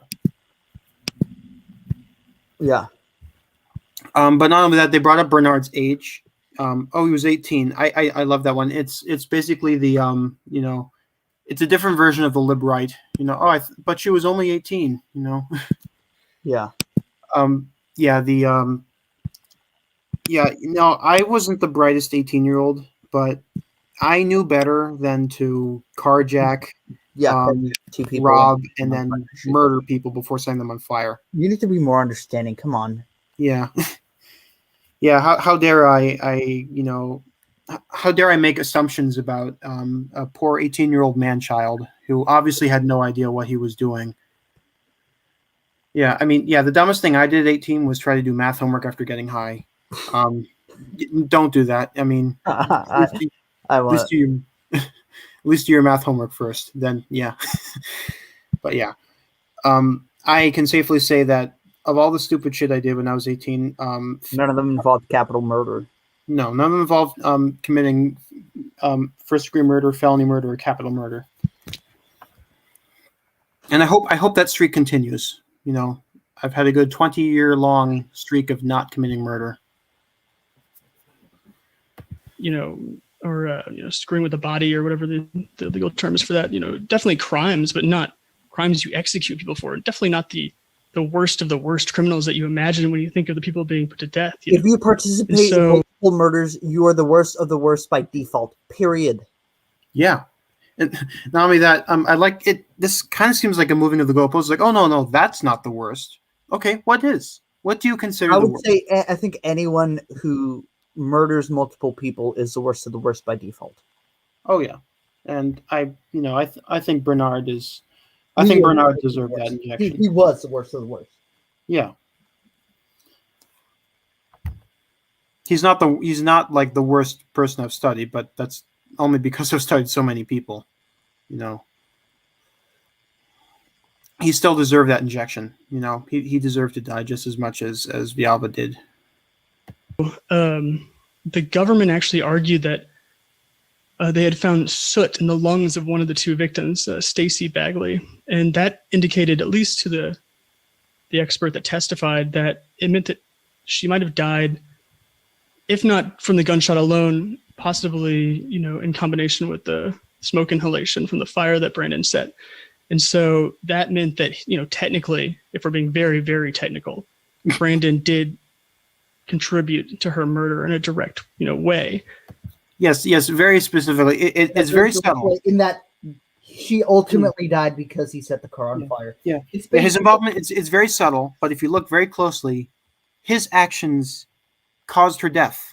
It's basically let's say two people had kidnapped someone and were going to push them off a cliff, and let's say person A stabs the victim in the heart, but they aren't dead yet, and perpetrator B pushes them off a cliff, and the victim ultimately dies from falling off the cliff. The victim would have died, period. It just so happened to be that falling off the cliff basically got to killing the victim first before the stab wound did. That's the same basic concept here. Yeah, and Stacy Bagley would have died from the gunshot wound, but it just so happened to be that lighting the car on fire is what actually killed her first. Yeah, and that was makes Bernard any less guilty. However, the defenses argued that the gunshots were certainly fatal. I mean, there were gunshots to the head, and it's almost like that doesn't fucking matter. I mean. It's like, hey, it was going to die anyway, Why? What the hell are you mad about? Yeah, we already covered that part, but yeah, let's keep going. That Stacy Bagley certainly didn't suffer anymore because of Brandon's actions, and they also argued that the scientific evidence for the smoke inhalation is itself possibly just junk science. Yeah, how else would the smoke end up in the victim's lungs? People who've died. People whose bodies have been burned, even beyond recognition, don't have soot in their lungs because they weren't breathing when that happened. This isn't junk science. This is widely used all over the place in criminal trials. Do you have anything to say on that? Nope. I think you covered that part. So for multiple different reasons, Brandon's supporters and his lawyers, and not just them, his jurors and a prosecutor actually who helped defeat his appeal, all of them have, had urged the government to reconsider carrying out his execution. George, we're going to wrap. So As you mentioned earlier, this is a topic that has not gotten very much attention in Trump's God, I final wish. weeks in office. So, any final words about what you think people should know about this federal execution spree? I guess there's a couple different things, but one is that there's a pandemic going on. This is not a safe environment for this to be occurring. There's Okay, these people. George. So if it's not safe for you to witness executions, why the fuck did you choose to witness executions? Also, another thing that I love how they like to ignore this is that the BOP, the Bureau of Prisons, provided witnesses with the option of wearing either like full-on surgical like gowns or an additional PPE, including face shields. So why the fuck didn't you choose to wear them? Yeah, and didn't they test like everyone who was going to attend? They like temperature check everyone. Yeah, and they actually delayed Lisa Montgomery because her lawyers had COVID. Yeah. So it wasn't like they just it wasn't like they just didn't give a shit about the They virus. also disinfected the witness rooms. Yeah. Even some of the inmates are wearing masks while they're on the gurney. Yeah. People come in from hundreds of miles away, the execution team, to carry out these executions. And in several cases, they've spread the virus. I think it's pretty clear that they have contributed to the outbreak that the prison is experiencing right now. Actually, I think it was more due to the fact that all these protesters were gathering outside the prison. Yeah. I saw pictures of them. A lot of them weren't wearing masks. A lot of them weren't social distancing. I don't think you can blame the A government lot for of them, that. I don't think were even temperature checked. What was that? A lot of them weren't, and I don't think any of them were temperature checked. Oh, no. I mean, so yeah, I think that the super spreader event came from the tension around the executions, not the execution itself. Which is so severe that two of the three people who are set to be executed in January have both come down with COVID. And it seems like anybody who actually encounters these people has come down with COVID. It's not. Yeah, that was more likely because of their contact with the lawyers, not because of the execution. I mean, it's not like they're coming into contact with the witnesses beforehand. Actually true, but it seems that way from the sort of the list of names that we keep getting. The spiritual advisor of the person who was executed before the last two, Yusuf Noor, got COVID. It was actually interesting. It was right after the executions. He told me personally, he said it was so unsafe. No one was wearing masks. I'm sure that I got COVID. He was like so afraid of it. And then, lo and behold, like a week and a half later, he did get diagnosed with COVID or tested positive. So I think that's one like sort of aspect that sort of needs to be taken into What was that? Oh, nothing. Oh, okay. consideration. And then the other one is I guess, I don't know how much time you have, but I'd love to talk a little bit about Lisa's case, just so people really understand. Lisa Montgomery. Yeah. So, Here we go. if everything goes according to plan, this is the last time that I'll ever witness an execution. My colleague Adam has agreed to take the two other ones. Lisa Montgomery's case is so unusual that I really wonder if, I guess, we as a society should be comfortable with what's about to happen. And I'll just back. Yes, we should. Yes, we fucking should. Anyone who believes in accountability should be fine with that. Yes, this is not that like the How is this fucking difficult? How is this at all difficult? Yeah, I mean, it's a solemn experience. Like, I'm not saying like I'm not saying like we should be dancing with joy all the time, but it's something that needs to be done because it's the right thing to do. These people committed crimes that warrant a certain penalty, and when that that is the concept. That's based on a system of consequences. Lisa Montgomery, through her actions, forfeited her right to life. She showed no regard for someone else's life, and ended that life in a pretty horrific manner, and therefore the consequence is that she no longer deserves to keep her life. This is a basic system of consequences. Yeah, it's fair. Yeah, this is as old as law is itself. I mean, I think this is one of the reasons the death penalty has existed in pretty much every single society. at some point or another, because I think that it's based on like a system that we intrinsically know is just, that if you don't respect someone else's rights, you don't deserve to keep those rights. Yeah. Up and say that after speaking to investigators and psychologists and social workers and many people who have evaluated Lisa, it's really obvious to me that she is severely mentally ill. I very much dispute that. I mean, I don't know about. Being mentally ill doesn't exempt you from execution.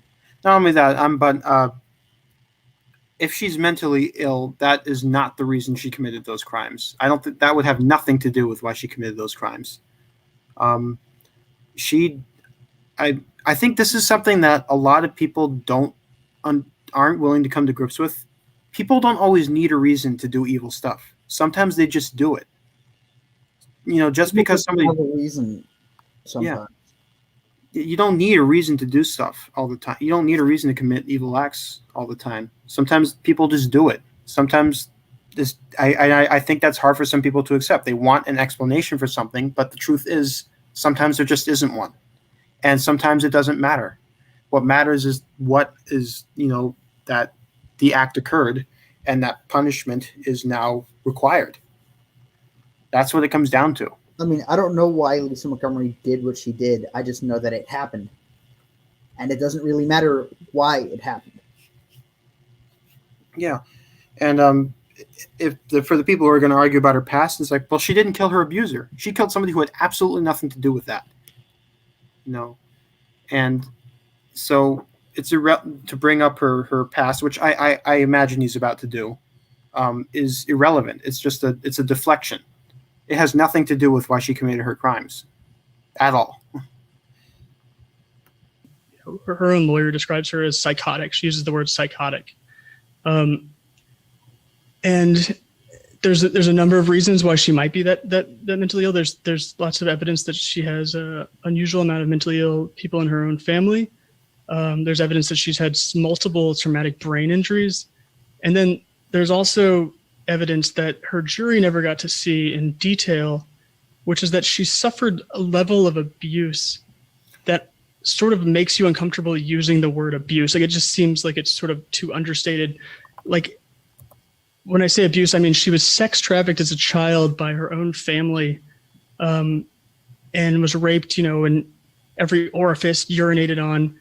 Her stepfather actually built a separate room in her in his house to allow direct access for men to rape her. All this time she was a minor. I spoke to one expert at Bellevue Hospital in New York who told me that after evaluating Lisa, she feels that her brain essentially rewired itself to cope with the kind of trauma and invented a new reality. Yeah, we've already gone over like why this happened, but I do want to rephrase it again. Because I think it's really important to highlight this. What happened to Lisa Montgomery as a child is inexcusable. Like, it's indisputably horrible. Nobody is arguing that. And if whoever did this is still alive, they should get their balls cut off and thrown in jail. Oh yeah, there is no. Those people are absolutely repulsive, and despite that, it has no bearing on whether or not she deserves a death penalty. Bobby Joe Stinnett had nothing to do with Lisa's childhood. Absolutely nothing. There's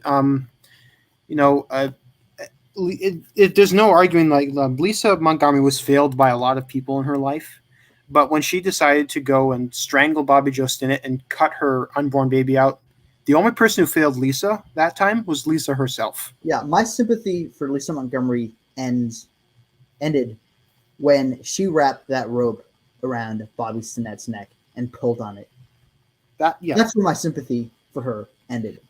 Yeah, and in my article, and I actually bring up a case, that's similar to me. Like, I did not go through the childhood that Lisa Montgomery did, thank God. But, one of my favorite articles is about a man named Stephen Roy Harper, who he also went through a traumatic childhood, though it wasn't from sexual abuse. It's from he was a kid in Nebraska. He was severely burned in a fire that left him with, left him permanently disfigured, but also extremely traumatized.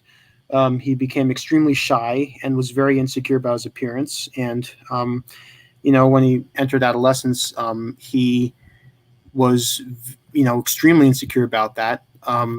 And he wanted to, start a romantic relationship, but that his own insecurity became a something that, consumed him.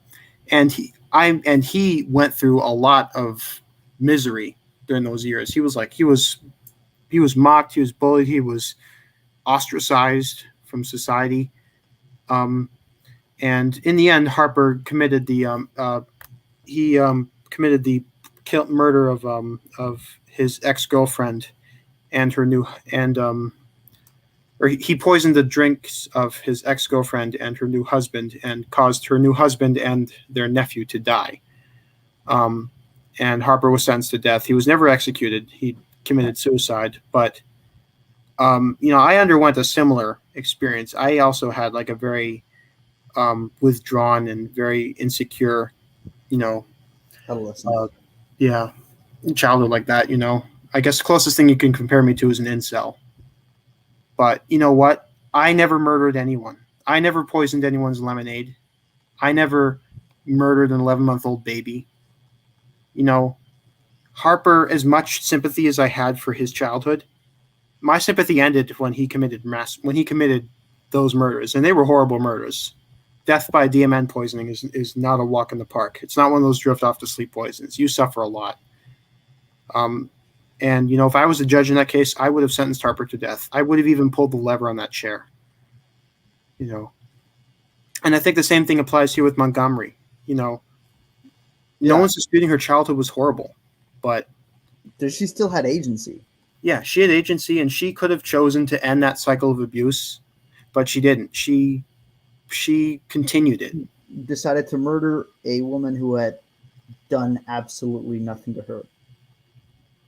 Yeah, and again, like my sympathy ends for her when she victimized somebody else. Because that makes her that in that moment she defined herself as a victimizer, not a victim, and for that she had to pay. Just as Harper, if Harper were still alive, I would want him executed, regardless of how sympathetic I am to him. So yeah, I think that's. Yeah, I don't think I could have stated it much plainer, but yeah. Reality that was basically safe for her to live in, and that she's just not well. The government has her on antipsychotic medications right now, which I find really ironic that they're about to execute somebody that they themselves are acknowledging every time they write a new prescription, is in need of severe, serious medical interventions for mental health. And anyway, so I've seen like a lot of reports about this case that sort of says, it puts it in like a he said, she said kind of way, where the government says that, well, she did this horrible act and deserves to die. And then her lawyers say, well, actually, she's had a really rough childhood and probably has some mental health problems. And I think that that's really important that we just like make sure that we're not glossing over some extremely unusual and severe circumstances like behind what she became as an adult, I guess. Well, do you see? I just want to say something. What she became as an adult is exactly what this case is about. She wasn't put on death row for what she was as a child. She made a conscious decision as an adult to commit this crime, and that is the only reason she was executed. Not because of her childhood, it's because of what she did to Bobby Joe Stinnett. And I find this deflection, I find it to, basically it's trying to eliminate her responsibility for what happened, when really she's the only one responsible for the death of Bobby Joe Stinnett. Yeah. Any chance of it being remedied at the court level? Are there prospects for a judge to hear all this and to intervene? It's interesting, actually. They tried, and a lot of this evidence came up as a result of an investigation by a specialist, someone who specializes in investigating these sorts of things, a psychologist and social worker. She told me, she actually sent me the slides for this. She spent 8 months preparing a presentation in an appeals hearing for Lisa, and I think it was 2016. She said that she was usually, when she's called to testify in such cases, that she spends, 2 to 3 days, full days testifying and explaining these things. I believe the judge gave her, I want to say it was either half an hour or 2 hours. I could be mixing it up, but a very small amount of time to actually explain what happened. And she said that she, just kind of lost, lost hope in sort of the entire system after that happened, because it meant that the people who needed to hear this stuff, this background, both the jury in Lisa's original trial, and then the people evaluating whether or not her original trial was fair, whether or not her original lawyer was, good enough, that no one who actually matters ever learned these really important details about what happened to her and what might have contributed to this horrific act. And so now we're actually left with the only person, as far as I understand, you could ask one of her lawyers, they might be able to clarify her options better, but to my knowledge, the only person who actually has any control over this really is Donald Trump. And so her lawyers have this task where they need to convince Donald Trump that her case is different. And so they're doing that right now. They're preparing the clemency application, which I think is due within days. I would have liked to see Trump react to that clemency petition. I mean, she didn't deserve clemency at all. And honestly, I think the fact that she even appealed for clemency to Trump is laughable. There's no way he was going to grant it. I mean, Yeah. As much as I despise Trump, he was based on that. Yeah. And that's what they'll try to do, is they'll try to convince him and his administration to make an exception. And of course, just to clarify, they're not asking that she be released from prison. They're just Yeah, they are by extension. I mean, you think it's going to stop when she's commuted to life? They always move the goalposts. Death penalty plunge are trying to get rid of life without parole too. Yeah, I really think it's like, this is, you said yourself, like, there's no better example of the slippery slope than the death penalty. Because they're already trying to get rid of it. Well, in my state, Massachusetts, they're already trying to get rid of it. Fortunately, those bills have not come to a vote, and my governor would veto it. But the fact that it's even getting that, it's even being proposed, and that it has bipartisan, sponsorship, is frightening. Delusional. Yeah. I'm sorry, if you commit first-degree murder, you deserve either 1 or 2 sentences: life without parole, that means you're in prison until you die, no medical release, no compassionate release, no, you're in prison until you die, or death. Those are the only 2 sentences that you should get if you commit capital murder: life in prison without parole, or death. Yep. asking that she be allowed to live the rest of her natural life behind bars and not be executed on January 12th. Well, update, she was. All right. Yeah, she was, and you know what? It was a solemn day, but it was something that had to be done, and that was the only way justice is going to be served in that case. Yep, and also she didn't apologize. No. She apparently claimed to have been remorseful. Well, it turns out that clemency petition wasn't worth the paper it was put on. She pulled a Ricky Gray, in her last statement. Yeah, she wasn't. I don't think she was sorry, or if she did, she wasn't sorry enough to actually say it. And also, no amount of remorse would have made her any less deserving of the death penalty. Oh yeah, no, she deserved it 100%. And I don't feel sorry that. I mean, I feel sorry for what she went through as a child, but she lost my sympathy when she committed murder. Well, we'll leave it there. George Hale is a reporter covering federal executions for NPR. George, thanks very much. Yeah, thank you. Okay. It's I over. want to apologize to the audience for having to sit through and listen to Aaron Mate just spew bullshit. Yeah. I mean, a lot of my audience is used to Aaron Mate, but this, I mean, I am not used to this, and I will never be used to this. I mean, yeah. I mean, you adapt to the pain after a while. oh no, I don't think I'll ever be able to adapt to en There's masse excuse making for just absolutely ghastly crimes. That's not going to happen. Oh yeah, especially the bourgeois, the apologism for that. Yeah, that was just off the charts. Just Yeah, I was like when people made apologetics for bourgeois, that gets me viscerally angry. I mean, usually I can laugh at the antis, but when they do that, it's like no, I can't even laugh at that. It makes me viscerally angry to see people defend someone like bourgeois. I mean, even antis were saying like, "Don't defend this guy." You know, this is like yes. A lot of them are saying yes, death penalty is wrong, but don't defend this guy. And it's funny because almost every anti who defended him on Twitter was ratioed. Yep. There's one more thing I want to do. I want to take a look at some of the comments on this. Oh God. Oh yeah. Yes, because I haven't taken away enough of your brain cells yet. I'm going to reduce you to an intellectual level that will force you to become an anti. Oh God, no, please don't. But you know what? Fuck it, let's go. Let me see.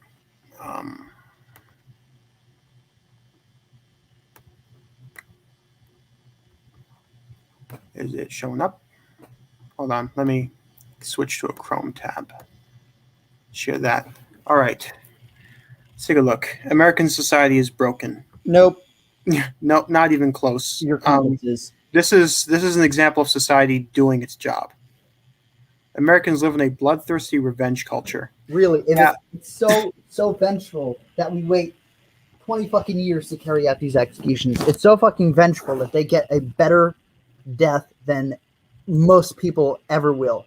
It's so vengeful that we actually don't even allow the victims' families to have any say in whether the death penalty is enforced or not. Yeah, and this is about as far from revenge as you can get. And bloodthirsty, it's the polar fucking opposite of revenge. Yeah. And bloodthirsty, the system is purposely designed to make it hard as fuck to get a death sentence. You know, even what is it? What's the enforcement rate? The nameless void. The federal government has handed out, I think, just under 100 death sentences, and they've enforced only about 20% of them. Yeah, unfortunately, I don't think they will enforce one again. But at least as long as Biden is president. Yeah. Still think he'd pardon Assange. Fortunately, he didn't, and this is yet another deflection. Assange can't even face a death penalty because he's not accused of murder. And there's no way an espionage charge would result in death with Kennedy versus Louisiana. Thank you, Aaron, for covering these important and tragic events. He covered them, but not accurately. 1/4 of all humans incarcerated worldwide are in U.S. prisons, jailed state. Yeah, the death penalty is not. I find this funny. People conflate the death penalty with mass incarceration. It's like, isn't it the opposite? You're removing someone from incarceration. Wouldn't mass incarceration proponents want fewer death sentences? I don't know. Yeah. Also, death row inmates make up less than 1/10% of the U.S. prison population. Yeah. And even then, even fewer of them are actually executed. As reprehensible as this is, recall that every U.S. president, bombing, droning, and authorizing deaths of millions of totally innocent men, women, and children since World War II. Oh boy, yeah. I mean, you have to remember these people are isolationist, but as Obama stated, I'm pretty good at killing people. Yeah, I'm sure that's the full context. Yeah. Start with the war criminals first. I'm down with that. Yeah. You know what? Yeah. Hang Assad. Assad. Yeah, I'm totally down with that. Powerful interview. You can see how what he's seen affects him. Yeah, you have no idea. It affects my IQ levels. They've dropped tremendously. Yeah, I don't know how smart I was ever going to get, but I just know that it's been reduced. Yeah. Also, it's like you want to talk about stuff affecting you. Reading the autopsy report of Bourgeois, of his daughter, that was one of the worst things I've ever read. you know, yeah, you want to talk about something affecting you. I had nightmares about Lawrence Bittaker after reading about him. So, yeah, I think that affects me a lot more than seeing these pieces of shit put to death. This poor guy is going to be messed up in the head. No, he already is. Believe me. I don't understand why death by firing squad is any less humane than what this guy describes. It's more gory, and there's also I just don't think it's really an appropriate way to execute someone. I can see it being used by the military, just for tradition purposes, but yeah, I don't think any other state should do it.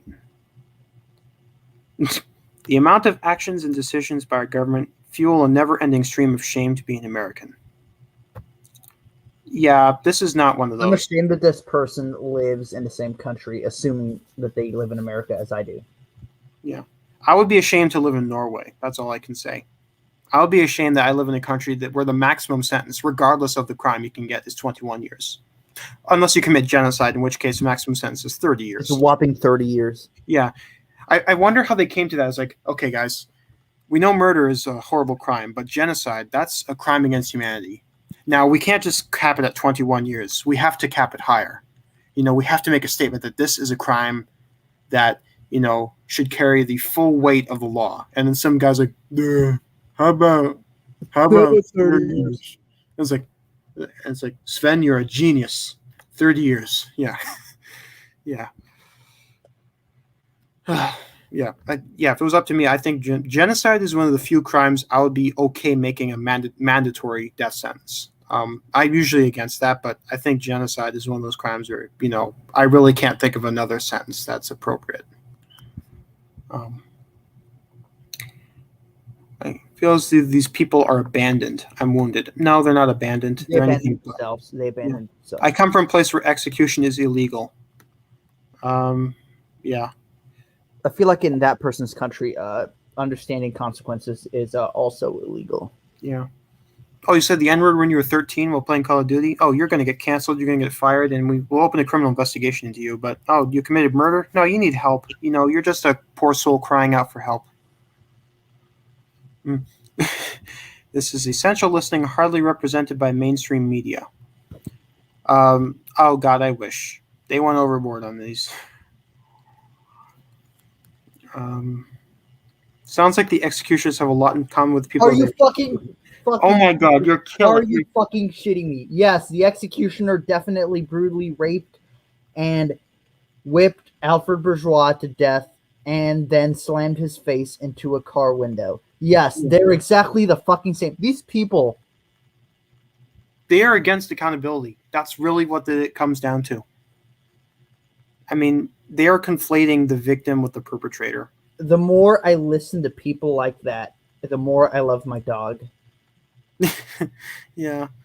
Wonder where mine is. She's probably guarding the house. That was a quote by Mark Twain. It was like, the more I deal with people, the more I love my dog. Yeah. Same fucking thing, dealing with these people. Yeah. I'm shocked Trump didn't make these executions pay-per-view events. You know what? I kind of agree with that one. Trump, that is something I feel like Trump does. It's like, look, guys, Trump get 2-for-1 special. I feel like Trump did the firing squad and electrocution thing just to troll people. Yeah. Pay-per-view events. Look, you get 2-for-1. It's a great deal. Believe me, great deal. You're going to see Neckbeard Alfred. One-eyed Danny.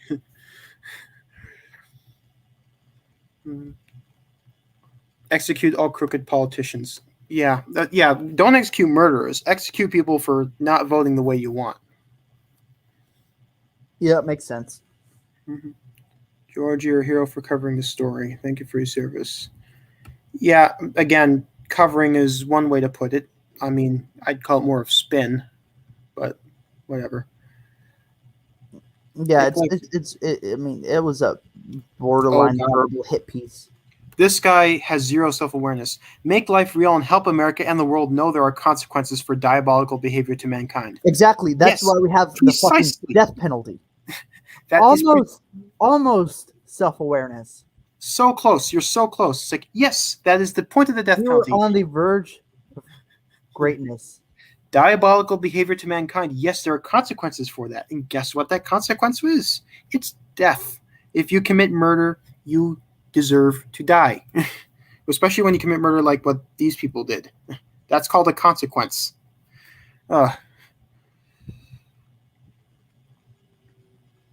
Might be worthwhile to find out what brought these crimes before federal court and why these offenses weren't prosecuted under state I can laws. explain that. Okay, so the reason why Daniel Lewis Lee, who was the first one executed, was given a federal death sentence instead of a state death sentence is because it was under the racketeering. I forgot what the acronym. Racketeer Influence Corrupt He was Organization. prosecuted under RICO. Yeah. Why was Wesley Perky prosecuted federally? He was prosecuted federally because he transported the victim across state lines. That's a federal crime under the Lindbergh Law. Why was Dustin Honkin prosecuted federally? Because he was doing large-scale drug trafficking. Why was Lesmond Mitchell prosecuted federally? Because of carjacking resulting in death on federal property. Why was Keith Nelson prosecuted federally? Because he transported the victim across state lines. Again, federal. Yeah, same with Orlando Hall. Same with was it Montgomery? Montgomery traversed state It was lines. Lindbergh Law. Yeah. Brandon Bernard and Christopher Villalba, their cases were federal because they occurred on U.S. federal property. Alfred Bourgeois' case was the same on federal property. Yeah, trying to find a lot of ass kissing in the comments. Hold on. The guest is visibly shaken by what he's experiencing. Yeah, I mean, I'm not going to say like witnessing an execution would be like a joyful event. I imagine it would be hard. I can't exactly speak on behalf of him for that, but I think what my complaint isn't about him witnessing the execution. It's about how he's portraying it. Even if I witness an execution, I imagine it'll be a pretty emotional experience, but I will never lose sight of the fact. Also, the thing that would be front and center on my mind would be what these guys did to end up on that gurney. That would be the first and foremost thing that I would keep in the front of my mind while witnessing an execution. If you think that the death penalty is too harsh of a punishment, imagine what you have to do to end up on that gurney. And by the way, you don't go to the death chamber for smoking pot, jaywalking, or bullying people on CS:GO. That's not why you go to the gurney. Yeah, and let's see.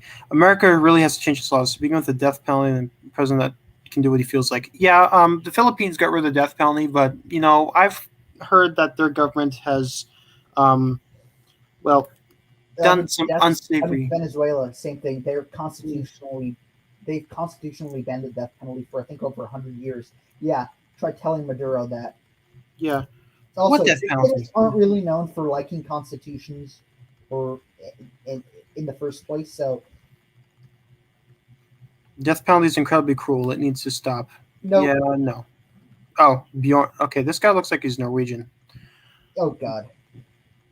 This is as close as I ever want to come to witnessing an execution. It's as close as I want you to come to. I don't want you to be there either. God, that sounds like okay. Hold on. That sounds like the Middle Ages. Yes, everyone. I remember when Joan of Arc was executed with pentobarbital. Yeah, they recently actually you know what Pompeii is, right? Yeah. Yeah. So apparently they did some digging and they apparently found an unearthed lethal injection gurney and some syringes of pentobarbital. Yeah, it's so medieval. It's not like when was pentobarbital even invented? I think it was like in the 60s, or no, I think it was earlier, but it was within the 20th century. Pentobarbital was invented. Let's see. It was invented. Marilyn Monroe died of pentobarbital. 1960s. 50s, I think. When was it? Yeah, it's so medieval. Yeah. What a fucking moron that person was. Let's see. Okay, this one was at least this one at least isn't falling for his bullshit, but it is using the victims' families as a crutch. This one right here. I don't like the argument that he's using, but I do understand where he's coming from, and I would be on the same side. I wouldn't use that argument. Yeah, I think that we can pretty much wrap up the stream. Yeah, I mean, yeah. There's only so much you can. Yeah, I think we've made our point. Yep. All right. So if you want to make like a closing argument or a closing statement, and then we can wrap this. Thanks for watching this, and in all likelihood, Suzuki and I are going to be talking about the death penalty in future streams. Mm-hmm. Yeah. All right. So thank you for coming on, Death Watch. I think we should do more of these in the future. Thanks to everyone who was watching. There's no one watching now. I'll have to check back to see if anyone actually did. Yeah. tune in. Yeah. And I will be posting this so people can still look back at it. But all right. So until next time, peace out. Thank you.